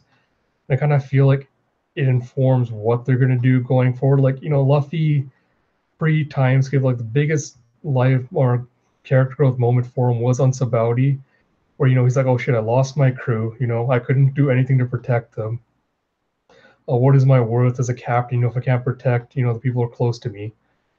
And then Raleigh tells you have to change, you have to adapt, you have to become more powerful so you never have this happen to you again. And then yet post-time skip, he goes back to exactly the same person he was, impulsively charges into danger, picks fights with emperors by calling them out and saying, oh, I'm going to fight you and all this. And then that's the part of Whole Cake Island at the end that I really dislike. Like, yeah, it was a great moment for Jinbei where he's like, I'm not going to abandon my crew. I'm going to stay here and help them leave Big Mom's island. And Luffy's like, okay, I'm your captain now, you have to come back to me. Oh, yeah. And the fact that he was mature enough to accept that, I can't win this fight. I have to trust in my crew. But he did go and pick this fight in the first place. Like, even when he was tied up in the cage talking to Big Mom, he's telling her, oh, once I get out of here, I'm going to kick your ass. You're so weak. You couldn't become Pirate King. Stop blaming it on other people. And I don't feel like there's actually been any consequence for Luffy talking big all this time, but not being able to follow through. And I kind of hope Wano flips the script on that, actually gets him to finally consider that, I can't act the same way I always have anymore, because I am a captain and I do have a responsibility to my crew, and I need to put their well-being, ahead of my own desires. So I'm hoping, that's kind of the first big change we see going forward. We've seen like a little bit of Luffy being a bit more about protection. Like I remember in Punk Hazard, he like showed up the last second. He's like, oh, I was just managed to like protect. Like I think it's a bit more focused on protection, but I definitely agree. Like Luffy leaving Jinbei behind makes no sense. He's never done that before for anybody. Besides, like the only one he left Bon Clay behind, but that was only because he didn't know about it until the last second, till it was too late. Everyone else, he's always been like, no, you're not going to fight my battles for me. I've got to do it.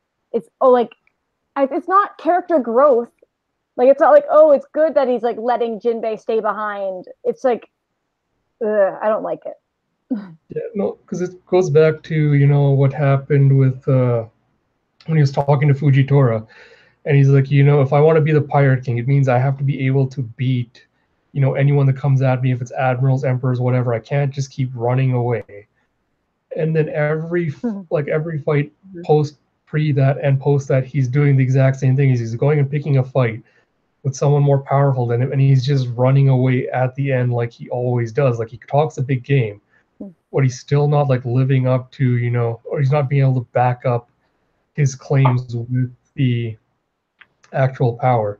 And it kind of factors into something I had to, what was it?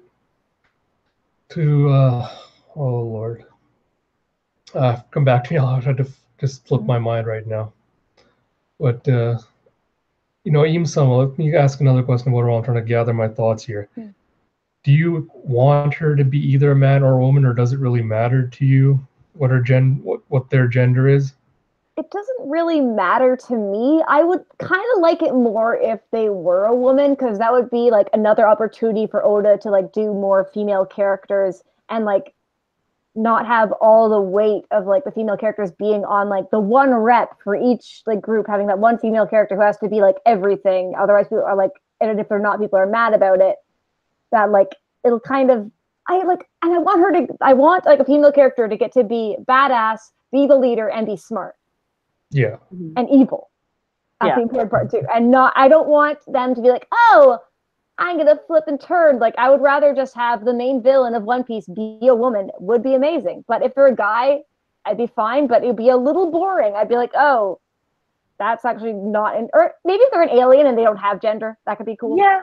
I can't right now, because we know so little, I can't see Imu as being like a person, like a person who was a child and like grew up and is now an adult. Like I feel like they're gonna have to be some sort of like ageless being or like something that's not, I don't know.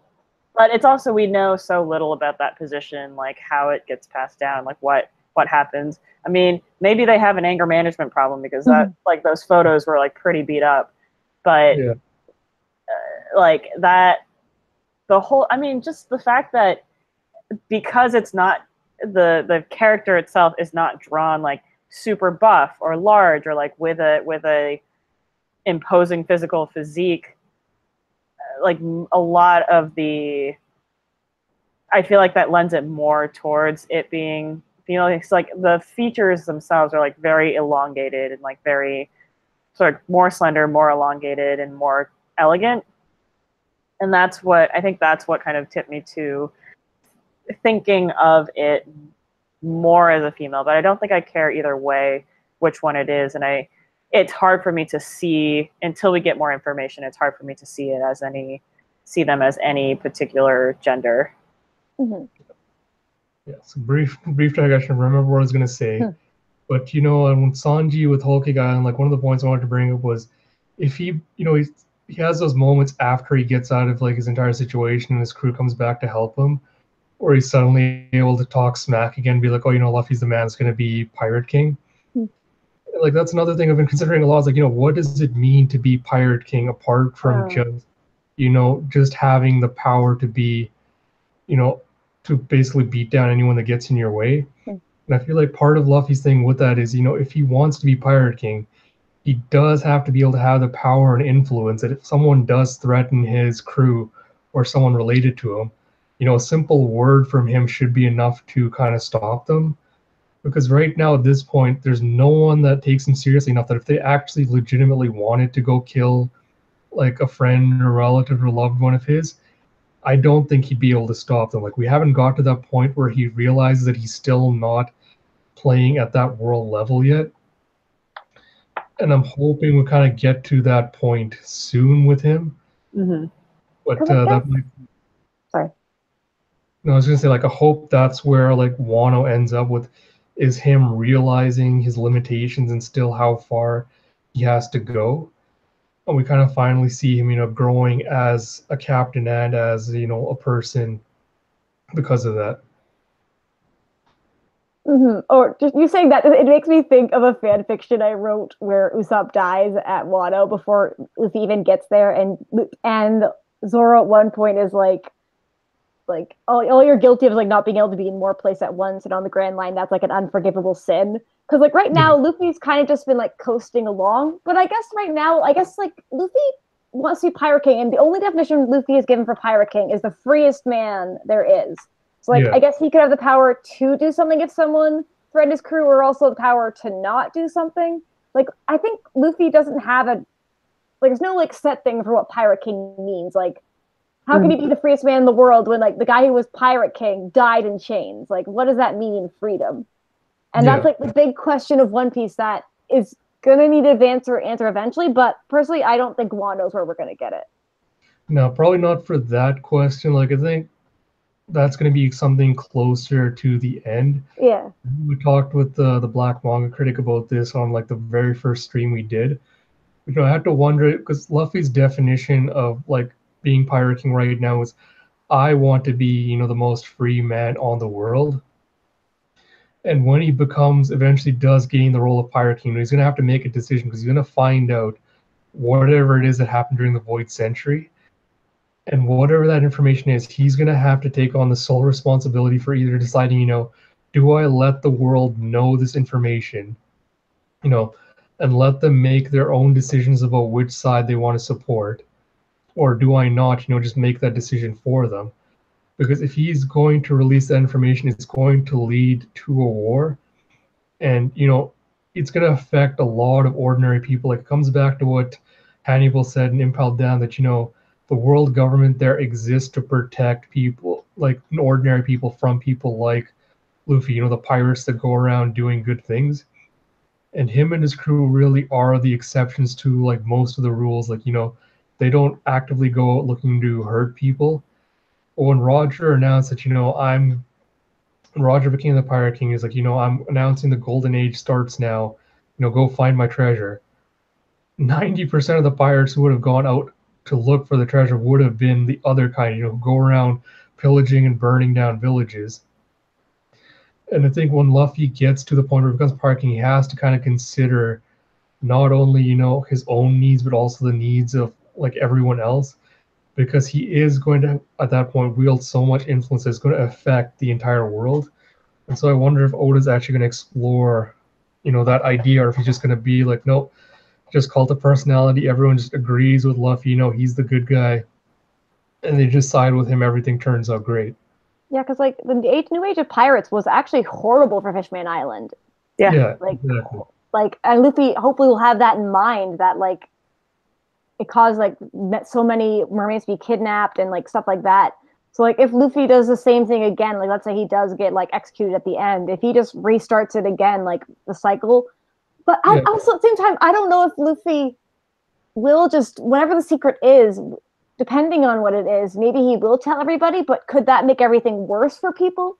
I don't think he'll tell. I don't think it'll be him that releases that information. I could see it being like someone, like one of Luffy's, like I could see it potentially being like, I don't know, Kobe, like someone within the system who knows Luffy, who like can no longer condone what the system has become.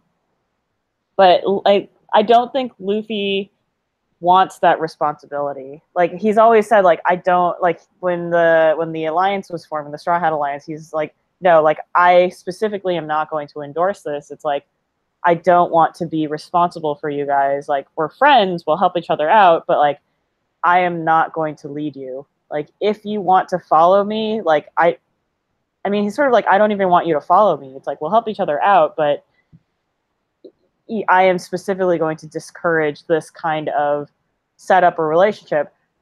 Now, I don't think that he can actually not have that happen to him. Like his cult of personality is so strong, even if he doesn't want people to be following him for that. But I don't know if Oda's going to get into this, where it's like, okay, you know, there are consequences to being allied with Luffy, but it's unclear whether or not like Luffy actually feels that responsibility, because he's not encouraging it by any means. See, it's kind of the odd contrast between, like, you know, the Grand Fleet, where he's like, no, I don't want you guys to feel responsibility because we're friends. Like, I think it's more the thing, like, he doesn't want people to, you know, be like, oh, the subordinate hierarchy where you have to defer to him or do things. There's more like, you know, part mutually beneficial relationship. And I think it kind of reflects on how he wants to, you know, give flags to the islands he claims as his territory. On the one hand, I'm like, yeah, I can understand. He, you know, wants his friends to be protected. He wants his name and things to have influence. But I wonder if by series end, he's going to kind of flip that scenario and be like, you know, I am one man. I can't, you know, I can control all this territory, but I can't stop bad things from happening to people while it's happening. Like, you know, I can't always be everywhere at once. So I wonder if he'll instead flip it to, you know, I want to be the most free man in the world, but I also want everyone to be as free as I am. And he's going to try to put in a system where, you know, people can take charge of their own destiny based. Like he's going to basically help put in a system where everyone can experience the same level of freedom that he will experience when he becomes Pirate King. And I feel like the flip between the person he is now and if he becomes that person when he becomes Pirate King would signal like the greatest growth we've seen of him, you know, along this entire journey that he's been on. The D is for democracy. Yeah. I think I've seen people talk about that online before, so I think I stole that from somewhere. But it'd be kind of funny though if Luffy, going back a bit, that if Luffy accidentally revealed the secret, or someone with him did as well, like one of the Grand Fleet did, and they revealed like part of it, and they were able to stop it just in time. But I think it would be a good, like, crazy serious moment, and then like fault faces as they realize that like they had a Den Mushi like off the hook or something. But that's, I don't know. I feel like, I don't know, I kind of want Morgans to be involved just because I want to see a lot more Morgans. Big news. The biggest news. Like, there'll be. I would kill for Big News Morgans to play a major role at the end of the series.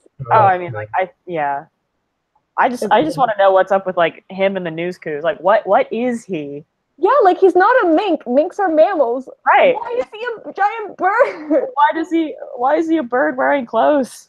Is it a devil fruit? Is it like another species and just wasn't on the slavery list because no one can imprison Big News because he's too big? Is he the last of his kind? Is he an escaped Sesame Street character? Like, what's happened? Was he just basically another pop-up where he just, one day learned to speak like a human and he just started dressing up and he just became head of the news organization? He's just a mutant news coup who's like the big mom of news coup. That's what I want now. Yeah. Also, my prediction for the Orlumbus arc, I think it's going to keep going until we get to that whatever giant incident that the Grand Fleet's supposed to be involved in. Oh, I think it'll be that Blackbeard's going to crash it. Like something is going to crash that cover story. It has to be leading to something big. That's why it's going so long. Yeah. Or it just ends next. Like I feel like it's going to tie into something that has more long-term consequences. Which I think it's hilarious that this is the one that everybody was least excited about. Yeah, like there's I don't know. I kind of appreciated the like 6 a.m. fold my pajamas, 9 a.m. basically lead a mutiny, like 11 a.m. piracy. Yes, attack a village and then feed the village. Yep. And the last one was feed the village, right? We haven't seen another one. So like big color pages now. Yeah, so like I don't know. Who knows where it goes? I kind of want Blackbeard to be at the end of that cover story, even though I don't like him. Yeah, Blackbeard definitely stresses me out. Like, I get what you're saying. Yeah. All right, so I guess we'll go with last Reverie thoughts before we get into Wano. My personal take, like, I want Imu to be a woman just because what Kendra said, I'd rather prefer hearing the story of a female villain that took over the world rather than a male villain. Yeah. I'm also still mixed on their role in the story in general because, my idea was always that the world government was a misguided organization. Like they set out to do good, but they eventually just became corrupt and kind of forgot their true purpose. And then learning that, oh no, Im was actually, there's someone like pulling the strings of the world government, kind of setting the course for what they do is a little bit of a downer.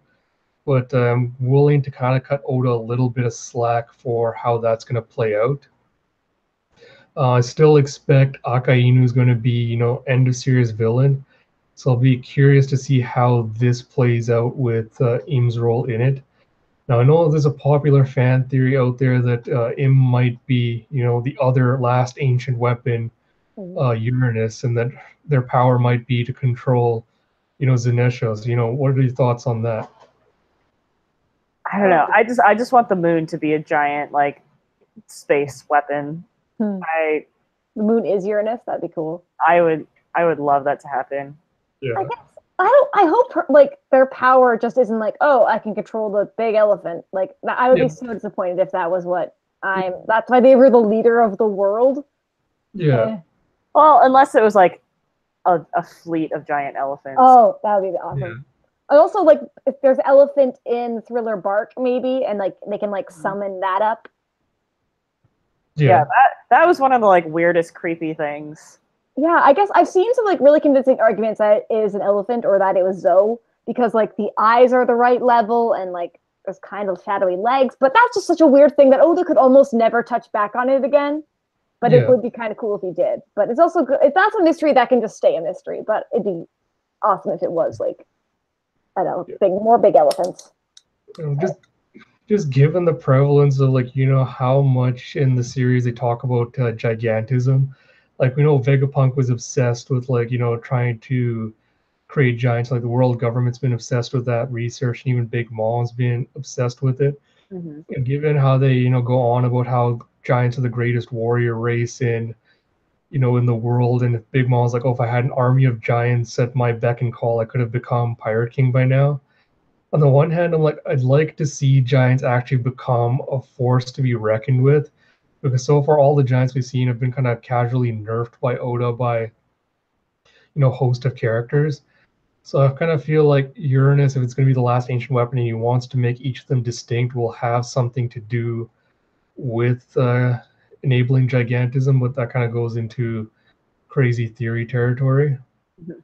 And I guess now that Reveille's over, we started Wano a couple of weeks ago now.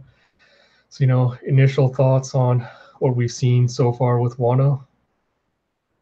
I guess like I'm kind of in the point where I don't care that much about Wano just because like Whole Cake Island and the whole Jinbei thing kind of soured it for me. I feel like it's kind of turned into a, for me at least, I'm like, when is Jinbei coming back?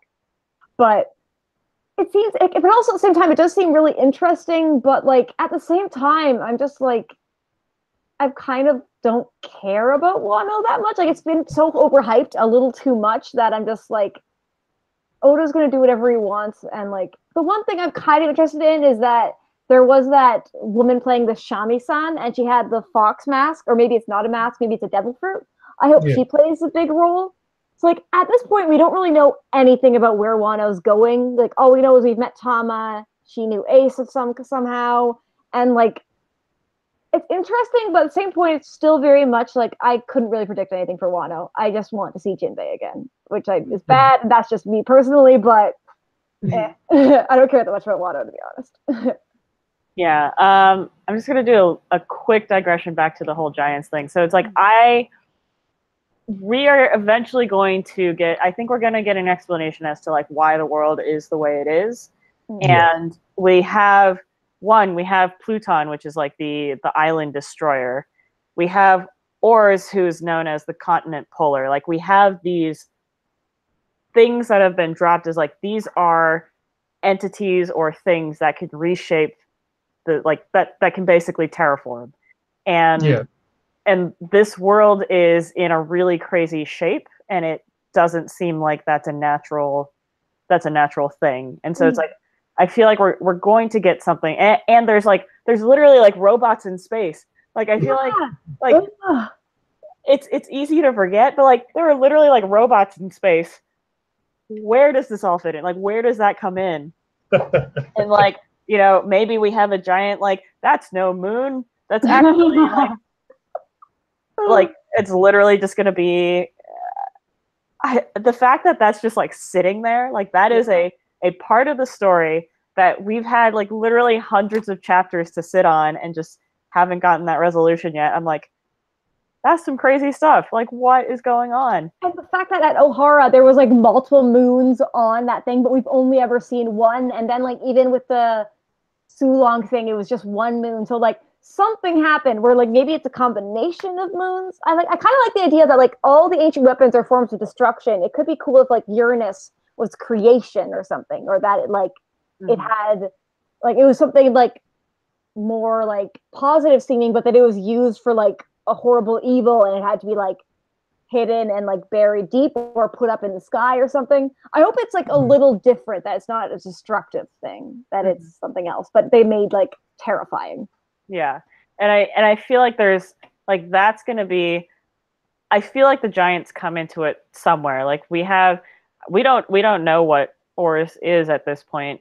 He's just like a creature, and then there's Oris Jr. and like all of that. And it's like here's this category of like continent pullers. Like, oh, that's an interesting title to have. And then like and we also have like literal giants, and it's like at some point everything in the world was bigger and something happened, and like now it's like there's this, and it's like, okay, I don't even know what's going to happen, so I'm just going to leave that there.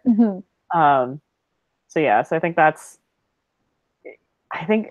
we have to, there's going to be something with whatever that giant structure is on Elbaf. There's going to be something with probably with the atom tree, like other random things like the bridge on Tequila Wolf that Robin was going to be like a building, whatever place is the source for all the sea stone. Like there's so many things. Because we don't even really we don't know what it is. We know like a bit that like at Skypiea, like there's something, the clouds have like an element of what makes it, but we still have no idea what sea stone is. And it comes from one island on the Grand Line. Like it comes from one place. And you would assume that the government is the one controlling that island. Watch it be like for every ounce of sea stone they make, like someone has to die to make it or something. Right. So, like, I feel like there's like same with Vivre cards. Like we have no idea how they're made besides like fingernails. Yeah. And I don't know. I want to know more about like some of the smaller stuff of the series that like we might not ever actually get into. But I don't know. Yeah. So yeah, just gonna leave that there. And then as for Wano, I think I'm at the same place. It's like I don't know what's happening. I think I also felt like it's sort of so overhyped that I think the expectations are impossibly high. Yeah. And so for me, I'm like, okay, for me, that's a recipe for not liking it. So I'm just gonna like take a step back, like not get into the theorizing, not get into that. Yeah. I mean, I enjoy that Oda's having fun with it. When people are like, oh yeah, we're getting into Wano, this is going to be the next 3 or 4 years. Like to me, I'm like, I don't know if I'm into that. Like, I don't know if I want to be spending the next 4 years of One Piece in one place again. But at the same time, like, I think it will bring up and answer a lot of questions. I do think we're on track to have all of the worst generation, like all the supernovas there. Various team ups. Kaido to me is a less interested. I'm not as interested in Kaido as I was in Big Mom in terms of like what his story was. I do think it's interesting that he's so huge. And does he have horns, or is that his hat? Like, oh yeah, or his hair. Let's see. Like, do you guys think? Did he eat, or I guess, it's like there's the question of if he ate what devil fruit he ate, and like, I don't know. But like Oars has horns, Kaido has horns, also Kaido's gigantic. It's like, is he related to that whole category of like creatures? Because there's been a lot of implication that he's not a person, like he's not a like human, and so it's like, what the hell is he? I don't know. Like, what devil fruit does he have? Who knows? I know there's been the like, does he have a dragon fruit? Is he a dragon that ate an oni fruit? Is he like a poneglyph that ate a devil fruit or something? Yeah, there we go. I'll just add that there's probably a lot of evidence just pointing towards he has a dragon devil fruit, because in his initial introduction we do find out that he was captured by the Navy several times and at least experimented on. And if you look back at Vegapunk's, secret little lab on Punk Hazard, he was obsessed with dragons. Like, he made an artificial dragon devil fruit. He created a bunch of artificial dragons. And I have to kind of believe that, he didn't just pull it out of thin air, and he had to have had a source to work on. So if Kaido did have a dragon devil fruit, I feel like, by experimenting and testing on him, Vegapunk would have been able to at least learn partially what the mechanics of devil fruits were, and partially also how to extract, maybe the DNA for what helps him transform into a dragon, and use that to create his own little clones. So I feel like, this is my own crazy theory, but I feel like Vegapunk is going to be connected to Wano in some way. And through him, we'll find out, how devil fruits work, and potentially, what he knows about what Kaido is. I still am riding the train that he, rather than being like, part of Oars or whatever, he is just a mix of like a bunch of different races created to be like the ultimate being. And that kind of ties into why he's so hard to kill, even though, he's able to launch himself off of Sky Islands and everything. So I'm probably more in the camp where I expect more from Kaido. And I hope Oda makes him a more interesting villain, and not just, a big dumb brute that goes around going, oh, I just want to create mass destruction. And that's all he seems right now. Like, he seems like a sad drunk, and like that's all we've really seen of him. And he likes to destroy stuff and wants to have a war. But I don't want another Big Mom again, where it's like, oh, he's like, I don't want to see the sad little baby Kaido who like has a tragic backstory. Like, I don't. But I don't know. Well, I feel like everybody has a tragic, but like, I think only since Doflamingo has that happened with the like. That's true. We didn't get anything with like Crocodile or. Not yet, anyway. No, not yet. I mean, Spandam's always been an asshole, but that's I mean, but like I also enjoyed the fact that like Doflamingo got a tragic backstory, but he's still a piece of shit. Like he's still a terrible person. And it wasn't like, oh, we heard your sad backstory, like now you're redeemed, now you're great. It was like, no, you can come from a bad situation and still be a terrible person. And so it's like that makes me feel like Big Mom's isn't like she doesn't have to have that redemption, or like that's not a default assumption. Yeah. I don't know. I just feel like there's so much that we can't know. And also I'm looking at pictures of Kaido and he like really reminds me of Jason Momoa as Aquaman. Oh yeah. I'm to play Kaido in the live action One Piece when it eventually comes out. Oh my god. Like his mustache is so long. Yeah. Like why is it so it's like dragon, like the Japanese dragon like whiskers or whatever. You know what would be great? Exactly. You know what would be great if Kaido was a koi fish. Like, oh my god! Because there's that whole legend of like the koi fish becoming a dragon. Yeah, swimming up like, I would die if he was a Magikarp. Yeah. Oh my god, that'd be great. That became like Gyarados or something. That would be. Or I think I used to have a theory that Kaido ate the ant fruit, so then it's like ants can lift like this amount of their body weight, or like a cockroach or something. Like I think more like insect devil fruits would be cool. Yeah. Have we had any? Only with the Tontatas. Okay. Yeah. Before that.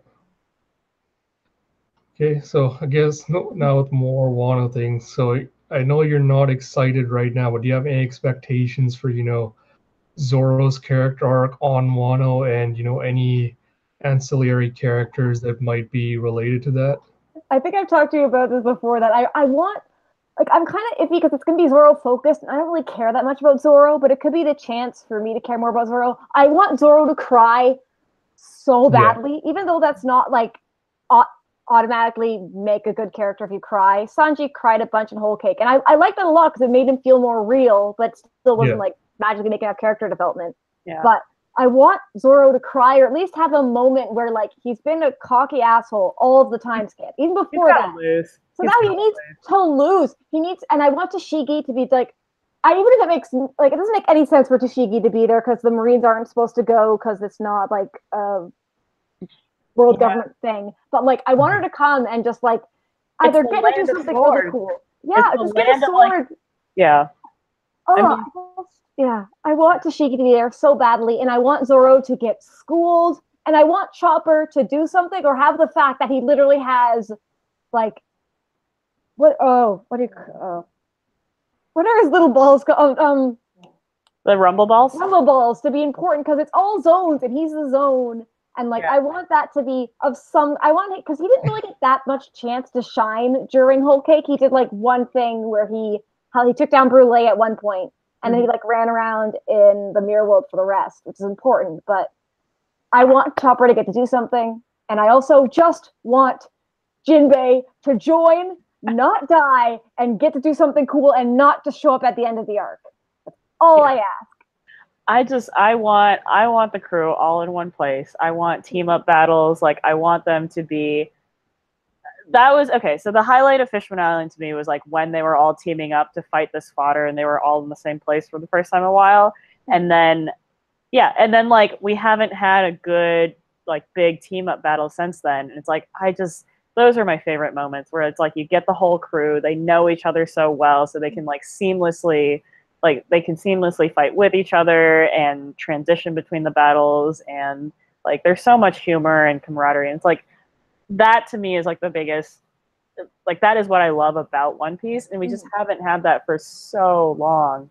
Yeah. It's like it can even just be like two, like you can pair them off and split them up. They're like obviously there's like so many of them, it'd be hard to write them all at once besides like the final fight. But at least like pair them off that it's like some of them in the same spot or like more than 2 or 3. I don't know. Just like just let us see them all together again though still. Yeah. I would I'm so like I think Zoro needs a little bit more character growth. I still think like his backstory is pretty weak. Yeah. It's like, okay, if anybody, like Sanji's backstory was very, very strong coming into it. And like, okay, and then we got even more of it. And it's like, I don't think anybody was like, you know what, I want to know more about Sanji. It's like more like literally his childhood friend fell down the stairs and died. Like she was trained to be a swordswoman. Like, and she had this heartfelt conversation, and she literally just tripped down the stairs and died. I'm like, it's just so unsatisfying. It's like, and then you have this person who shows up years later, who has her exact face, loves swords, is trying to be a swordswoman, like has that same dream, and like you turn her into a complete klutz. It's like, oh, come on, there's gotta, like, I feel like Tashigi is one of the worst characters in that I just like, I want her to be so much better. Like, I think that Oda has done her a disservice in the way that he's written her, and that it's a very, like, I want to like her so much, and like I want her to be awesome, and I'm like rooting for her as a character against what Oda has done to her. Yeah. So yeah. Yeah, I mean, like, I'm not going to go into my crazy theory ideas for Wano and Tashi and like how they're all going to show up. Do I still expect her to show up? I still do expect her to show. I'm not going to get into like the how or why here, but it does strike me as, kind of odd that in Reverie they mentioned Wano like a couple of times, being like, oh, what's going on with the situation there, and yeah, I can't help but wonder, like, assume that the Marines are going to send an invasionary force. I have different reasons for that, but for that reason, I expect Tashigi to be on Wano. And for the whole like Koina, like Zoro's backstory, like it was good up until the point where Tashigi died, or not Tashigi, Koina died. Yeah. And then after that, it's kind of just Oda just dropped it. So I'm hoping he uses Wano as a chance to really expand on that, because I kind of like reading back in some of the older stuff now, and just his interactions with Tashigi, I feel like Zoro has a little bit of resentment towards Koina for having died in such a stupid way, like just after the night after they made the promise, that one of us will be the world's greatest. And it feels like he's taking out his resentment for Kuina on Tashiki because they look similar, spouting the same ideals. So if Oda uses Wano as a chance to explore that, to have Zoro finally come clean about his conflicted emotions for Kuina with Tashigi, and for Tashigi to call him out and be like, I might look like your childhood friend, and unless Oda does some crazy thing, it's like, well, where we would find out they're related somehow or something. If you make it just, it's a coincidence that they look the same, and he just uses this as a chance to be like, Tashigi telling Zoro off to be like, I may look like your childhood friend. Yes, we may have, similar ambitions, but I am my own person. You need to start accepting that I am not her, and you need to start treating me like, an individual. That could be a really great moment for both Zoro and Tashigi. I just hope that he doesn't bring her there and just use her as a tool for Zoro's character development and kind of just shoves her to the background again. I kind of want both of them to grow together. I feel like sorry. Tashigi has like. Oh, sorry. Go ahead. You go ahead. So I was gonna say, I was reading a Grant Thief on Twitter. He's going through One Piece right now, and he's gotten to the Alabasta arc. So I was kind of skipping ahead to a couple of the chapters at the end. And the moment that really got to me was, at the end where Smoker asks her, did you manage to enact your own justice? And Tashi kind of just tells him, like, no, I wasn't powerful enough. I had to entrust it to someone else. And she's feeling so defeated because, she couldn't do it. She was so powerless at that moment that she couldn't do anything but rely on other people. And Smoker kind of gives her a boost and says, you're tougher than this. You can get stronger and better. And then he tells all the little waiting male Marine soldiers there that that she's got more guts than all of you put together.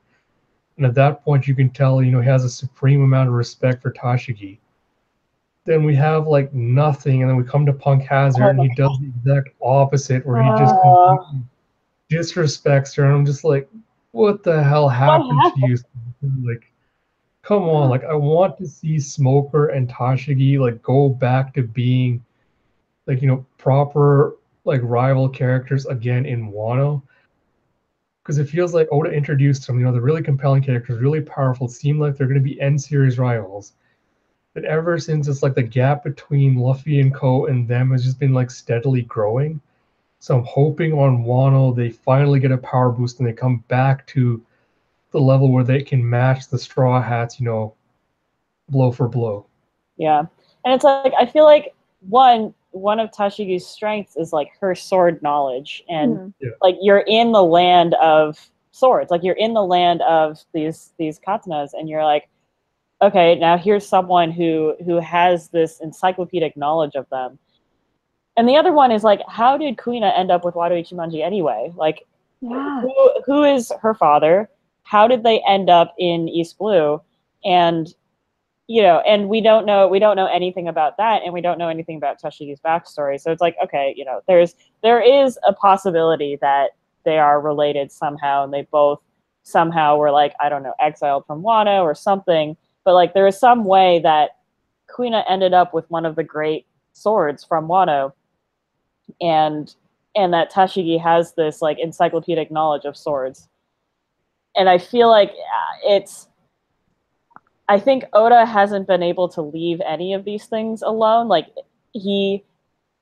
at this point, like he's wrapping in threads that we didn't even know needed to be wrapped in. And so I think like to me, there's a low chance that he just leaves that as is and that isn't tied into the story. In which case, like, okay, is that too clean? Do we get these kind of like half-formed questions, or are those questions going to be neatly answered and tied up in this story? And I'm leaning towards the fact that like, if like what you said about the Marines sending folks over there, I think that's a very real possibility, especially because they pointed out it's like, oh, two emperors are meeting. Like, are we sending people out there? And they're like, oh no, Wano's super dangerous. And like, that's a great opportunity for these rogue Marines like Tashigi and Smoker to kind of like go off on their own and show up there and for something to happen. And it's like, just the treatment of Tashigi in the past has been so poorly done that I am not very hopeful for how it's going to get resolved. But I really love for this arc to be that like the redemption of how Tashigi's been treated in the series. It just annoys me so much is that like Tashigi Tashigi knows that she looks like his friend. Like he's told her that, and she's even said like, I'm not her. Yeah. Just seeing it. She's already told him that like several times, and he still doesn't get it, or he still like just thinks of her as being weak. And at this point, like, it just annoys me so much. It's like, oh, it's like this big mystery that Tashigi and her look the same. But then what's the mystery of Robin and Boa looking the same? Oda can't do like one thing, but then also have like identical women syndrome in another spot. Yeah. It's like, oh, if I could write in good enough Japanese, I would send that as an SBS and like keep sending it until he had to put it in the volume. Yeah. But because like at this point, like no matter what the reveal is, like any connection that she has with Kuina, like, oh, she's a clone, oh, she's like related to her, or like anything like that, I feel like would take away from Tashigi of being her own person. And like, I don't think there's any way Oda won't answer it. And like, I know he has to, but the way he's written it, it's just turned into something where like, no matter what he does, it's not, I don't see a good way of Oda being able to explain that mystery without hurting Tashigi as a character. I don't know. Yeah, no, I mean, like, I really hope he does, because this kind of leads into like the kind of last part of the stream I kind of want to get into before we wrap things up. But do you feel like Oda has regressed as a storyteller between, pre and post time skip?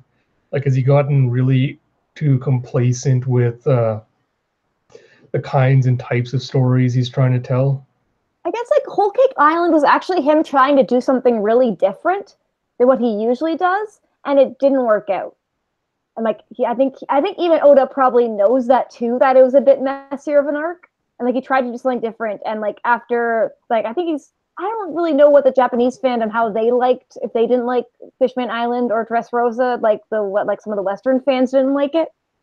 But I think like he's kind of like, I guess the world's gotten so big that I think maybe like his storytelling has taken a little bit of a downturn, and that like I think he's still an amazing story author, but I think he's trying some new ways, and like they're not quite hitting the right thing yet.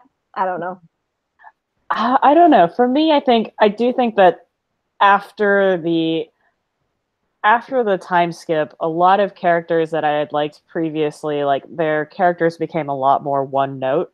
And I think part of it is that the early part of the series, it was a character driven story, and I think after the time skip, it's a plot driven story. Like the characters are acting in service to reveal the plot, like the rest of the storylines, versus previously it felt like the adventures we were going on were not like, there wasn't an overall plan or guiding hand to, or an overall mission. It was just like, these are the situations these characters are getting into because of who they are.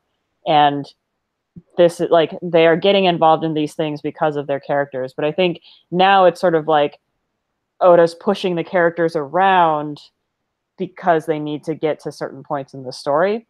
Mm-hmm. I think that's part of what's been my issue with it. And because of that, like the characters themselves have become, and this might be a function of there being so many characters, is like each of them needs a gimmick, and each of them needs like one thing that is their character. It's like, oh, you know, Sanji's the womanizer, Zoro's the cocky one, like mm-hmm. Nami's the like level-headed one that yells at everybody and loves money. Mm-hmm.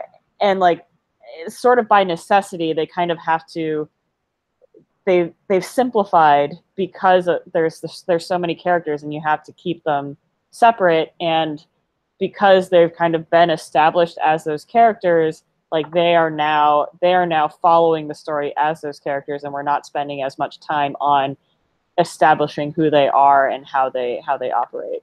And I think like it's kind of hurt One Piece that like the character Luffy is basically the same now as he was when he left, and like Usopp's the only like Straw Hat who's really, really changed over the course of it. Besides like Chopper, I guess, became like braver right when they first met him, like he had that bit of a change.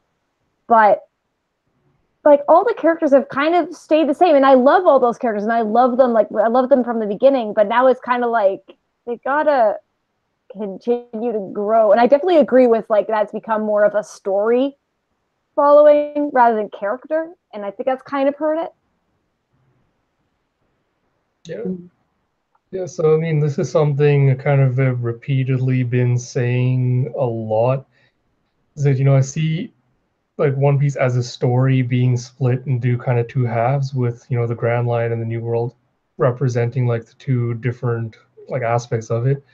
So to me, like the Grand Line is, you know, the character development phase of the story, where you say it's very character driven. You're finding out, you know, who this crew is, what their values are, what their ambitions are, you know, what their flaws are, what they're trying to achieve.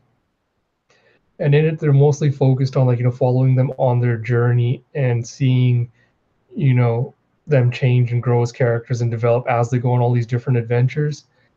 Then when you get to the New World, it feels like, you know, this is the part where they have to kind of learn that, you know, I know who I am as a person. And the New World's kind of challenge those preconceptions of, you know, is this who I am as a person, by putting challenges in their way. And I feel like the part I was missing out on is, I don't know if he doesn't know or doesn't realize that, you know, these characters still have areas that they can grow in. And I feel like that's the biggest problem with, you know, a lot of the post-time skip stuff. It's like, yeah, he's doing a lot more world building, but he's kind of failing to, I don't know if it's because he can't, if he doesn't have like the energy or the time to kind of focus on doing world building at the same time as doing character growth. But, you know, it's like, to me, both of them are inexorably interlinked in One Piece, you know, where, or well, the more we learn about the world, you know, the more the Straw Hats learn about their place and their role in it. That kind of drives who they are going to become. And I feel like that's the biggest failing of the post times, because he's focusing a lot of the world building on that. But as you said, he's kind of scaled back on the character interactions and kind of made them one note, because it does, I don't know if he doesn't know where to take them going forward. Maybe it is just a flub, you know, like Whole Cake Island was his first kind of poke at trying to do something like that, and maybe he'll start learning the lessons from there as he goes forward. I'm not so sure if that's going to happen. That's my biggest hope. And like I say, Juan Forever is going to be important not only to the story, but also kind of my fandom within the series. Because if it's just more of Whole Cake Island, it's like, oh, it tells a good story, but you don't really see a change in the characters. I'm not sure if I'm going to really stick with the series after that. I don't know if that's the same for both of you. Like, is there a point where you would stop reading the series going forward, or would you just be like, no, I've been in it for this long, I'm just going to stick it out till the end, no matter what my views on it are? I guess if one of the Straw Hats died, or if Jinbei died, I think I would stop. And then I might come back to it eventually. Yeah. But I think, like, basically, like that. I think that's basically the only like line I have in the sand, where it's like you can't kill off the Straw Hat. Mm-hmm. I've read too many like really terrible manga to draw the line at like wherever One Piece goes, and it's like I read through the end of Naruto and Bleach, and like it can go pretty low, and it's like also reading through the end of Fairy Tail, I'm like there's a lot further to go before you hit bottom. So I would still keep reading it.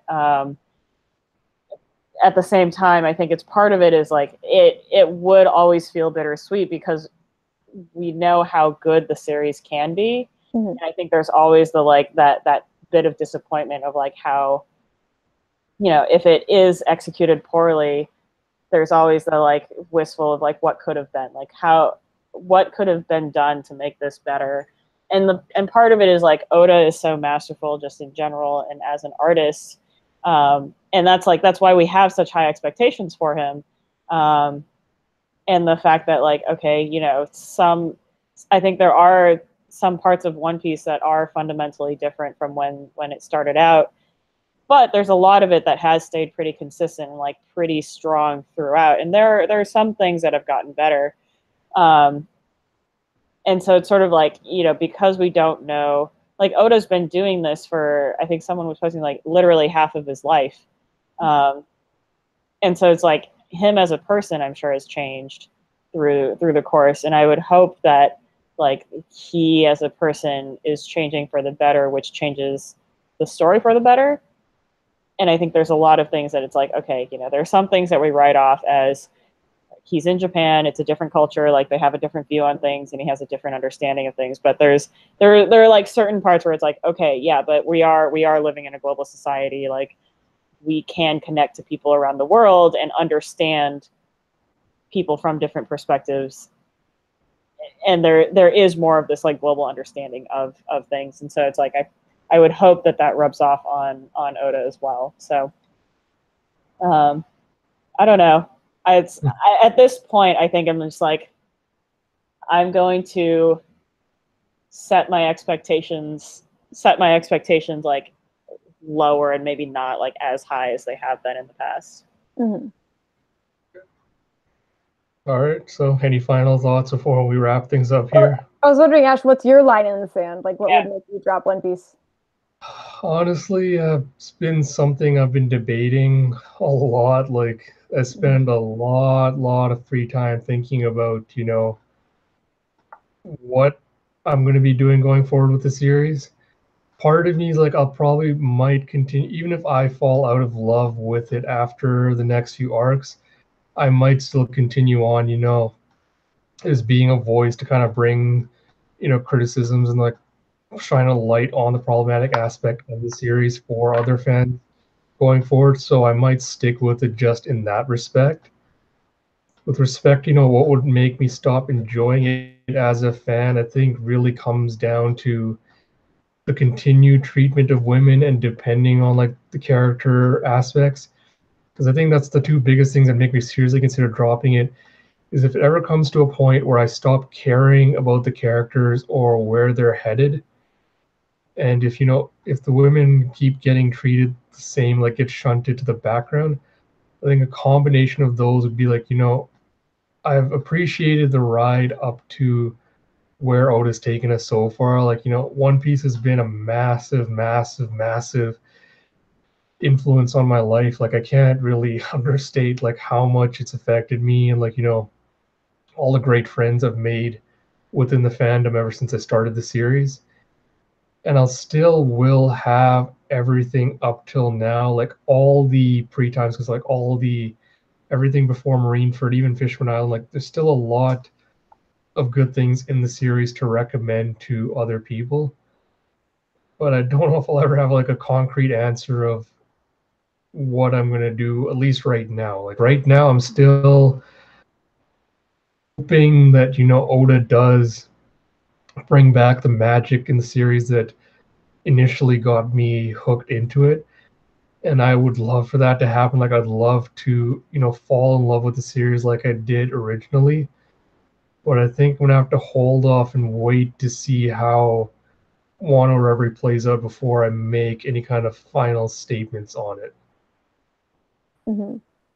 I guess like for me, if Oda does the same thing to Tashigi that he did in Punk Hazard in Wano, I think Yeah. that would like make me like lose a lot of faith in Oda. It wouldn't make me drop it, but I think it would make me be like, I now have like no interest in this, and I'm just gonna read it because like I want to know what happens to Luffy. I guess like I don't think there's anything that can make me stop caring about Luffy and like what he's gonna do. But I think I could definitely stop caring and like lose faith in Oda. Yeah. Like, he's kind of I don't know. Yeah. Yeah. I think like if I think back to the points that I started like the points where I wasn't excited for the chapter to drop, and that were the points where I'm like I'm not waiting, like refreshing the page waiting for the next chapter. It was like treatment of Sanji during Fishman Island, treatment of Tashigi during Punk Hazard, and like Rebecca, I think in general. Mm-hmm. I think those three were the points where it's like, okay, like these characters are either like they were great, and they're now like this current treatment of them is really turning me off of enjoying like following the story, or like what is this character doing here? Like this could have been a great character, and it's not. Like this is not a great character.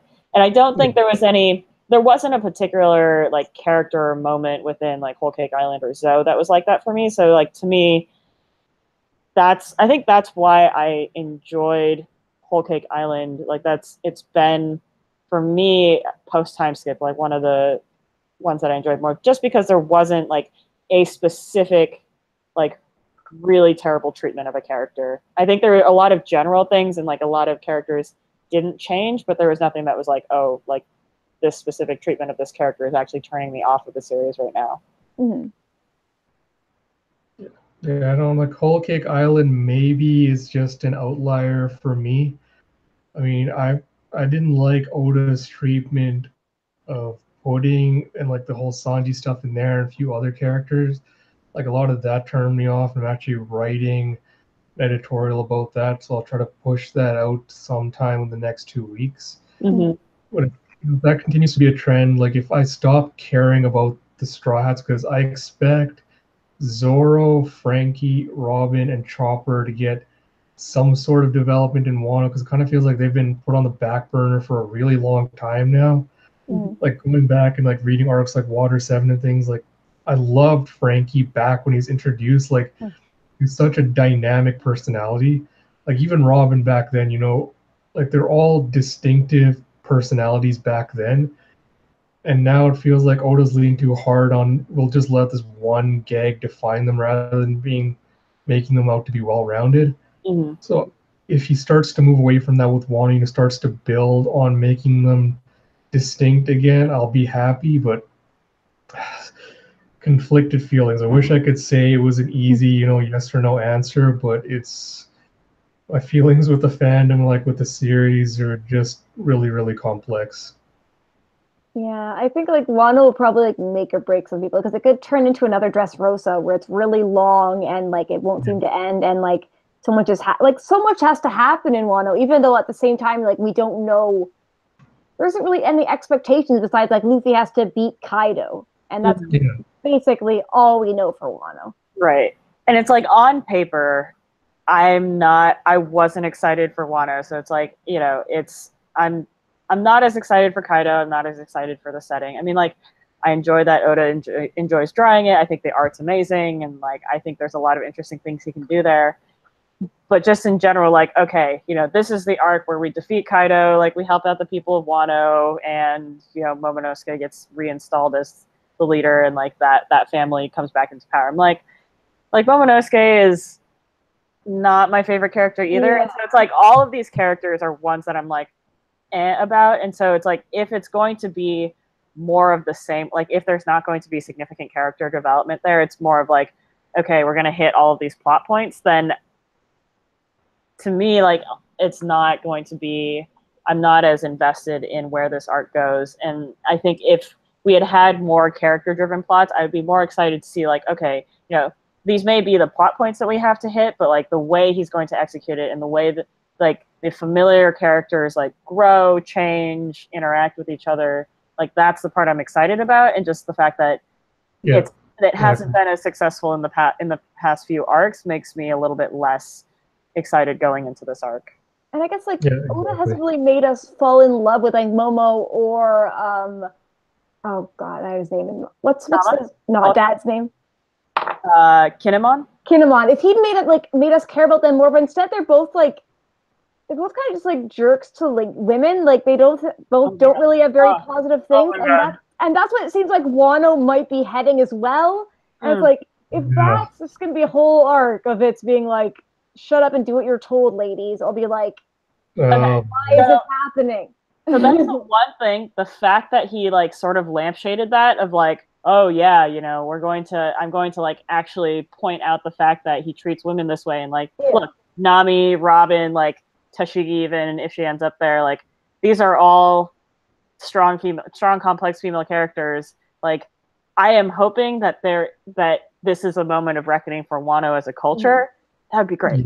That would be awesome. That's why I would give anything for that. Like, I'm just focusing on this person with the shamisen, with the fox mask, being like a major character and like someone fighting back against that, or maybe only the samurais are like that. Like, I guess it's kind of silly. Where does Kaido stand on women? Would be an interesting even though this I guess I don't want that to eclipse the plot of it. Like, I obviously don't think Oda's gonna write a whole arc focused on that, but it would be nice if he pointed that out. Like he pointed that out in Zou, or like just in Kinemon, and and the whole all those interactions. And so it's like, are you going to resolve this? Like, are you going to bring this up and just leave this there, or is this going to be a moment of change? Like, sure, I think we're going to get a Commodore Perry like sitting in the bay, you know, forcibly opening up the reclusive country. Commodore Smoker, that's why he comes. Yeah, there we go. Like he's gonna camp out. Wait, what is his title right now? Oh, huh. No, he's a vice admiral. He's a vice admiral. Never mind. I thought he was Commodore Smoke, whatever you call it, Smoker. And I was like, oh my god, how did I not know this? But he's a vice admiral. Yeah, and it's like, okay, you know, maybe part of that is like you start with the treatment of women, and it's like the fact that Robin is a geisha right now, like. Yeah, that's a natural, like that's a place to start. Like let's talk about that, or you know, let's turn that on its head and see where that goes. Yeah. Robin's been so criminally underutilized this entire series. I know. I saw members like, oh, she's more like the mom and she just watches over people. I'm like, no, she's an assassin. Like, just because Oda decided to forget all that doesn't mean that you can just rewrite her character. She's not a mom. Oh my god! Like reading back to Alabasta, like Robin was awesome. She was great. She was such a mysterious character, and like that too. Enies Lobby, like I think that was one of the points that really, really made me fall in love with the series. Is like the whole, you know, Robin being taken away, and it's like, you know, I want to live like that. That to me is one of the absolute highlights of the series, and you realize like, oh, that was like several hundred chapters ago. Exactly.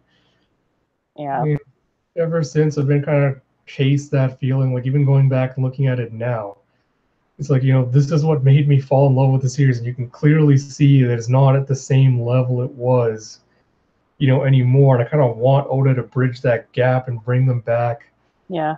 to that level again, but I don't It's know, like and the fact that he copied that, he basically copied the Robin crying face for Sanji. It's like, oh, Yeah.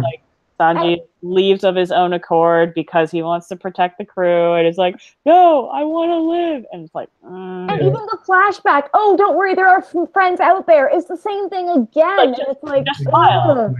All you got to do is smile. I was like, oh, why? Like we have literally heard the story before, and we did not need to hear it again for Sanji. I don't know. I'm hoping more than anything that Wano really is the arc where, Oda flips his view on women and kind of goes back to what he was doing in Arlong Park and Alabasta, but yeah, like what Robin's already is just not giving me any hope that, there's going to be any satisfactory conclusion. Even in Alabasta, Sanji went out and he bought disguises for the girls, and their disguises were dancer outfits. So Oda wasn't even perfect back at the beginning either. I say Oda stayed the same, to be honest. It feels like he's gotten worse. It's like, I'm not saying Oda is going to completely transform his view on women and not be a pervert anymore. Where it's like, go back to pre-time skip Oda where it wasn't so bad and would be okay. But Max dialed up pervert level Oda with the latest stuff has just been he's reverting back to being a teenage boy with his obsession on boobs everywhere. Yeah. He's like, okay, well, we get it. Boobs are great, but I mean, come on, man. Yeah, and I don't know. I mean, sure, you can say he's not as bad as a lot of artists, but the fact that you can compare pre-time skip Oda to post-time skip Oda, and there's such a difference. It's like, yeah, I don't think we had that many showering scenes when it was pre-time skip, and people were reasonably proportioned in in that. Yeah, and it's just what happened? Yeah. I think, and that's part of the disappointment, right? It's if he was always terrible, you sort of write that off as okay, this is just part of it. But the fact that it's gotten worse, I think, is part of the disappointment.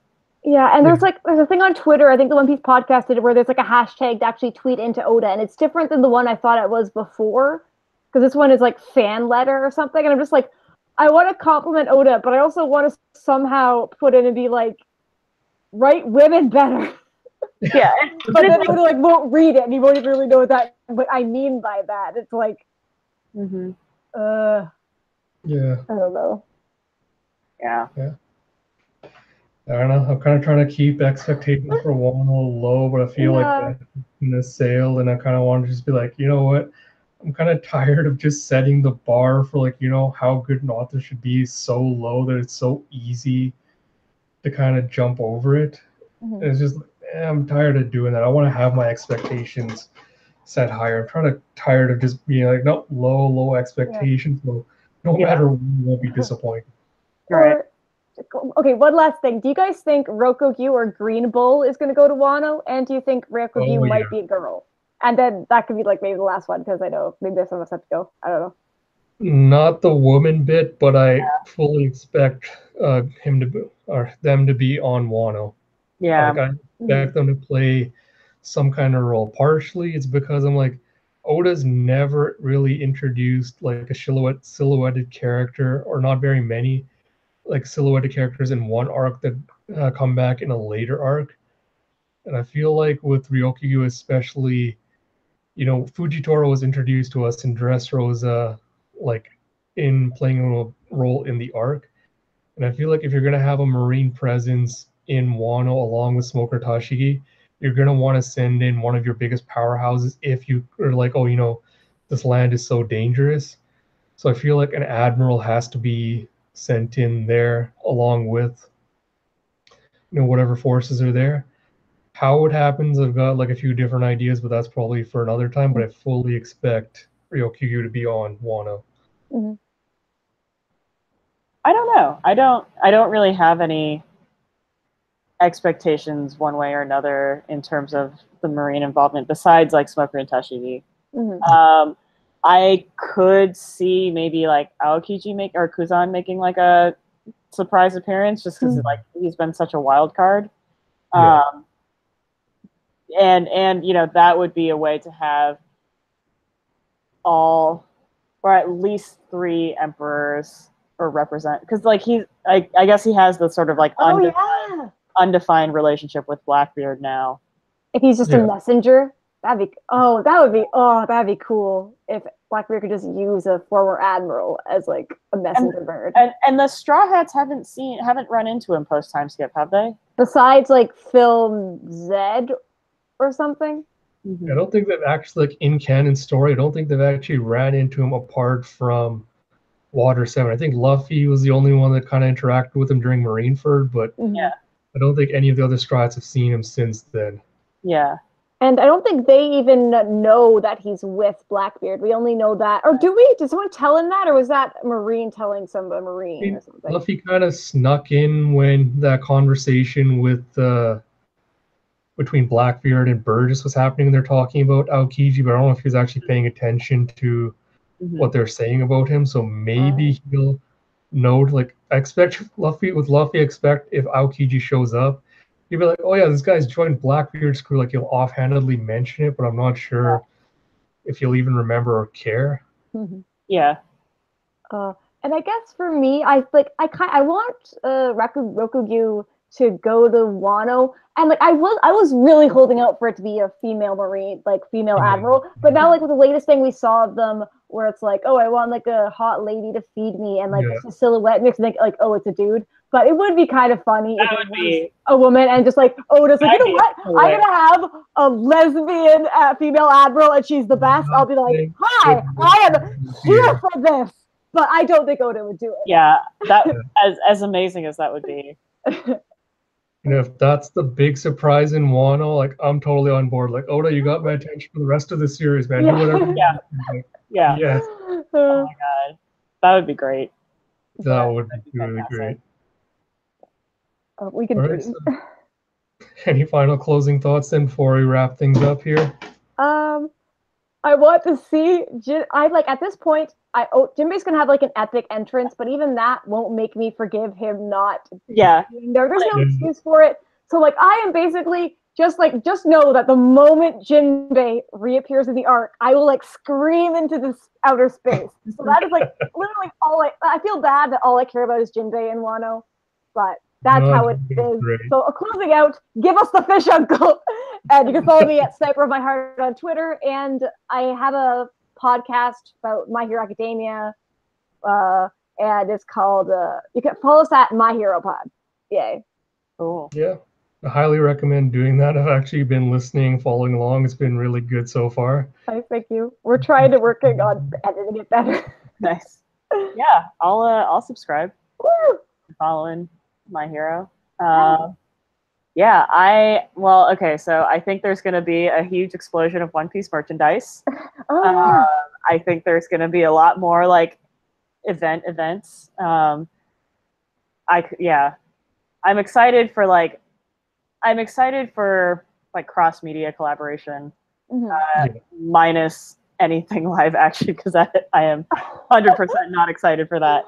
I know. I hope they just forget they brought that up. I'm like, no. Yeah. But I'm loving the art in Wano. I think, it's the beginning of the arc, which is always like, adventure. Where is this going to go? How crazy it's going to be. I am so here for the next like full page spread of all the Straw Hats together, meeting up, like destroying something or someone like that. I am so ready for that. I have very little social media presence, so unfortunately, nobody can follow me, but I will follow. You're on the OPPP Discord thing, so I'll follow it whenever you read. Whenever they read your comment, I'll be like, okay, I know what she's up to. I can put a face to a name now. I'll drop in. Yay. Okay, sounds good. So my final sign off, I guess. So this is Ash. I think most of you already know where to find me. In Cocoa Butter on Twitter. So expect my typical, live reaction reviews for One Piece, My Hero Academia, and The Promised Neverland tomorrow. August, I'm going to be off on vacation, so I might take a brief hiatus from doing this stuff. I'm not sure how that's going to work out. I'll update as progress goes along because I'm not sure what the internet situation will be for me. Other than that, tonight I will be at least trying to post in honor of the 21st anniversary of One Piece. I'm going to post my 21 favorite / influential panels. Ooh. So if you want to jump on my Twitter, I'll see that. I'm hoping some of them will be familiar to, those of you who followed me for a while. Some of them I hope are going to be a surprise. And I'll probably make it a really long thread about, why I love and why it's so influential. Other than that, I thought this was a really fun stream and discussed a range of topics. I hope everyone else out there enjoyed it too. We might try to do one of these again soon because we had 2 friends that weren't able to make it, unfortunately, for this stream. That's Gabby and then the Black Manga Critic. So we might pull another one of these in the coming weeks, depending on timing. But yeah, if not, I would like to make this a semi-regular thing. So it might wait a few months for Wanna to play out a little bit more so we have something to talk about. But look forward to it. Nice. Thank you so much for inviting us. Yeah, thank you for coming on. All right. We'll talk to you later. All right. Bye, guys. Bye. Later. See ya.